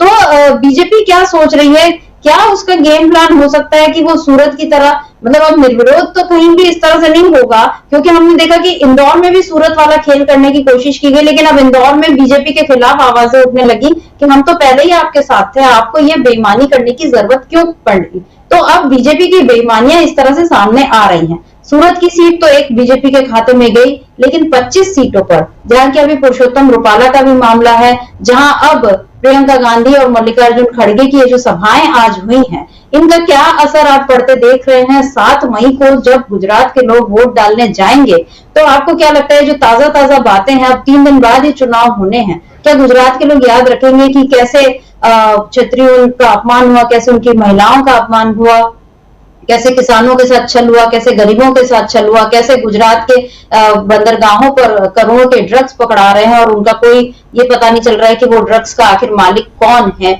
जैसे मोरबी का पुल गिरा, वहां उसकी जो पड़ताल है वो अभी तक उस तरह से नहीं हो रही है, भ्रष्टाचारियों पर कोई कार्रवाई नहीं हो रही है। तो मोदी के खिलाफ ये जो सारी बातें उठ रही हैं, क्या एंटी इनकम्बेंसी इस बार बीजेपी के लिए है गुजरात में, आपको क्या लगता है? सरमिता जी, मुझे लगता है कि एंटी इनकम्बेंसी नहीं बल्कि ज़बरदस्त एंटी इनकम्बेंसी इस बार गुजरात में भी है नरेंद्र मोदी के लिए। और नरेंद्र मोदी को एक बार गुजरात जाना पड़ा है, दूसरा अयोध्या जाना पड़ रहा है। तो आप समझ सकती हैं कि गुजरात के चुनाव से पहले अगर अयोध्या जाना पड़ जाए नरेंद्र मोदी को, तो ये गुजरात में काम जो है इसका मतलब हो गया है नरेंद्र मोदी का कायदे से, ये समझा जा सकता है। चूँकि अब वो अयोध्या जाने की तैयारी कर रहे हैं, ऐसा बताया जाता है कि वो अयोध्या जाएंगे गुजरात के पोलिंग से पहले। तो ये साफ जाहिर करता है कि नरेंद्र मोदी की कमजोरी अब गुजरात में दिखाई पड़ने लगी है। दूसरा, गुजरात के लोग ये समझ गए हैं कि इस व्यक्ति ने जो है गुजरात के नाम पर गुजरात के 2 व्यापारियों को तो फ़ायदा कराया, लेकिन बाकी गुजरातियों को इस तरीके से कोई फ़ायदा नहीं हुआ। और गुजरातियों के खिलाफ जो एक तरीके से कहा जाए पूरे देश भर में एक जनमानस में जो है एक गुस्सा पैदा हो गया गुजराती समुदाय के खिलाफ, लगे मतलब गुजरात प्रांत के वासी जो है उनके खिलाफ। अब आप किसी मतलब बात कीजिए आप गुजरात के बाहर देश के किसी भी हिस्से में, तो गुजरातियों को लेकर के अलग तरीके की कहा जाए वो मतलब भाव जो है लोगों के मन में आ गया है कि और उसके लिए जिम्मेदार कौन है? सिर्फ नरेंद्र मोदी और अमित शाह, 2 लोग उसके लिए जिम्मेदार हैं। जबकि ये चीज़ नहीं होनी चाहिए थी, चूँकि आज प्रियंका गांधी ने भी कहा है अपने वहाँ बनासकाठा में जब सभा, महात्मा गांधी भी यहीं से आते थे और सरदार पटेल भी यहीं से आते थे, गुजरात से आते थे। तो यानी गुजरात जो महात्मा गांधी और सरदार पटेल का गुजरात था, जो श्यामजी कृष्ण वर्मा का गुजरात था, वो गुजरात को आज किस तरीके से नरेंद्र मोदी और अमित शाह ने जो एक तरीके से कहा जाए वो घृणा का पात्र बना दिया है, ये गुजरात के लोगों को भी समझ में आने लगा है कि जिस तरीके से बातें की जाती थी, बड़ा विकास हुआ है गुजरात में, जबकि गुजरात जो है वो पानी के लिए तरस रहा है। जहाँ जिस आनंद की बात हो रही है सरमित्रा जी, वहाँ जो है जो कॉरपोरेट कंपनियां हैं उनको कई हज़ार लीटर पानी रोज दिया जा रहा है और पूरा गुजरात जो है वो पानी के लिए प्यासा तरस रहा है। ये परिस्थितियां गुजरात के अंदर हैं। तो जिस तरीके से चीज़ें सामने आ रही है, तो ये कौन सा विकास है और कहाँ विकास हुआ है? गुजरात की जनता ही अब जो है नरेंद्र मोदी से सवाल करने लगी, भाई आपको हमने 12 साल यहाँ मुख्यमंत्री बना के रखा, आप 10 साल से वहाँ प्रधानमंत्री हैं, गुजरात के नाम पे आप जो गए, तो आप फिर आखिर आपने गुजरात छोड़ दिया बाद में, 10 साल से आप जो है सांसद वाराणसी से, लेकिन आप जो है बातें जो गुजरात की करते हैं, तो गुजरात को आपने जो है आखिर क्या दिया? तो ये चीज़ें वहाँ उठना शुरू हो गई और ये चीज़ें भी समझ में आने लगी हैं कि गुजरात के प्रति जो है इन्होंने घृणा का भाव बाकी देश के अंदर भर दिया है नरेंद्र मोदी ने। तो ये जो है अब जाकर के प्रधानमंत्री नरेंद्र मोदी के खिलाफ और भारतीय जनता पार्टी के खिलाफ गुजरात में एक तरीके से वो भाव उठ रहे हैं और क्षत्रियों के आंदोलन ने तो एक तरीके से कहा जाए बीजेपी की कमर तोड़ के जो है रख दी है गुजरात में, क्योंकि गुजरात में क्षत्रिय किसी भी तरीके से मानने को तैयार नहीं है और वो साफ कह रहे हैं कि अगर नरेंद्र मोदी हमारी बात माननी थी तो इसका रूपाला का टिकट काटना चाहिए था, जो कि आपके हाथ में था, इसका टिकट काटना चाहिए था और वो टिकट नहीं काटा गया। इसका मतलब आपने हमारे महिलाओं का जो अपमान हुआ है वो आप नहीं करवाया, यानी नरेंद्र मोदी ने ही वो अपमान करवाया है। ये साफ संदेश जो चला गया है सरमित्रा जी।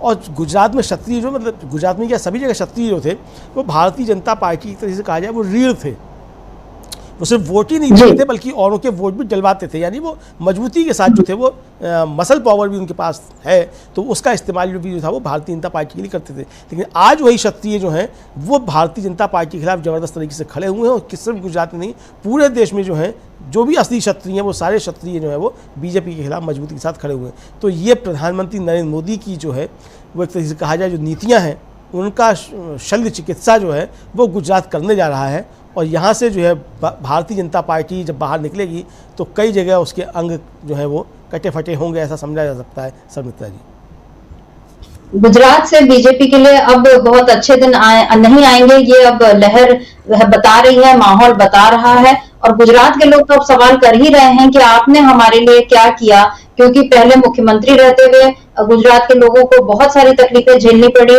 और अब कुपोषण में जैसे गुजरात पिछड़ा हुआ था, पढ़ाई लिखाई में गुजरात का कोई नाम नहीं हो रहा था, केवल कुछ एक उद्योगपति जो लगातार अमीर अमीर होते गए।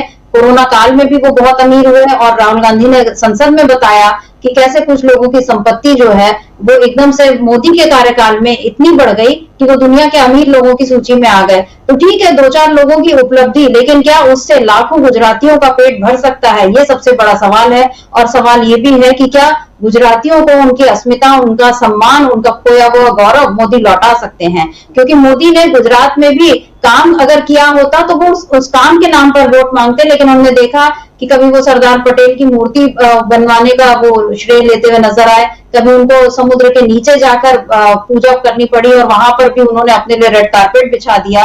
द्वारका में अभी उन्होंने पूजा की थी। कभी वो सी प्लेन की सवारी करते हुए नजर आए। इसी गुजरात में उन्होंने बुलेट ट्रेन चलाने का वादा किया था और इसी बुलेट ट्रेन को लेकर जो उन्होंने किसानों की जमीन जो ली और उस जमीन को के बदले जो उनको मुआवजा मिलना था वो भी नहीं मिल रहा और उस जमीन अधिग्रहण का भी कितना विरोध हुआ। ये सारी खबरें भी हैं। हालांकि ये खबरें आपको मुख्य धारा के मीडिया में बहुत कम दिखाई देंगी, लेकिन जनता को मीडिया उतना प्रभावित नहीं कर सकता है, क्योंकि जब उसके पेट का सवाल आता है, जब उसके पेट पर लात पड़ती है अमीरों की, वो जब ये देख रही है कि 2-4 लोग इतने अमीर हो रहे हैं कि उनके लिए पूरा एयरपोर्ट भी उनके हवाले कर दिया जा रहा है उनके प्री वेडिंग सेलिब्रेशन के लिए, लेकिन हम लोगों को पानी के लिए भी तरसना पड़ रहा है। तो ये सारे जो जमीन के सवाल हैं अब बीजेपी पर भारी पड़ने लगे हैं। और आज प्रियंका गांधी ने जिस तरह से मोदी को उनके घर में जाकर घेरा है, कोई अभद्र भाषा नहीं, कोई गलत सवाल नहीं, सीधी सीधी बात, सीधे सीधे सवाल। और राहुल गांधी को जो घेरने की कोशिश मोदी करते रहे हैं, या पाकिस्तान के नाम पर जिस तरह से कांग्रेस को घेरने की कोशिश करते रहे हैं, तो मल्लिकार्जुन खड़गे हो या प्रियंका गांधी, उन लोगों ने जनता को सच बता दिया है कि बीजेपी की हकीकत क्या है। बीजेपी का आईना आज प्रियंका गांधी ने दिखा दिया है।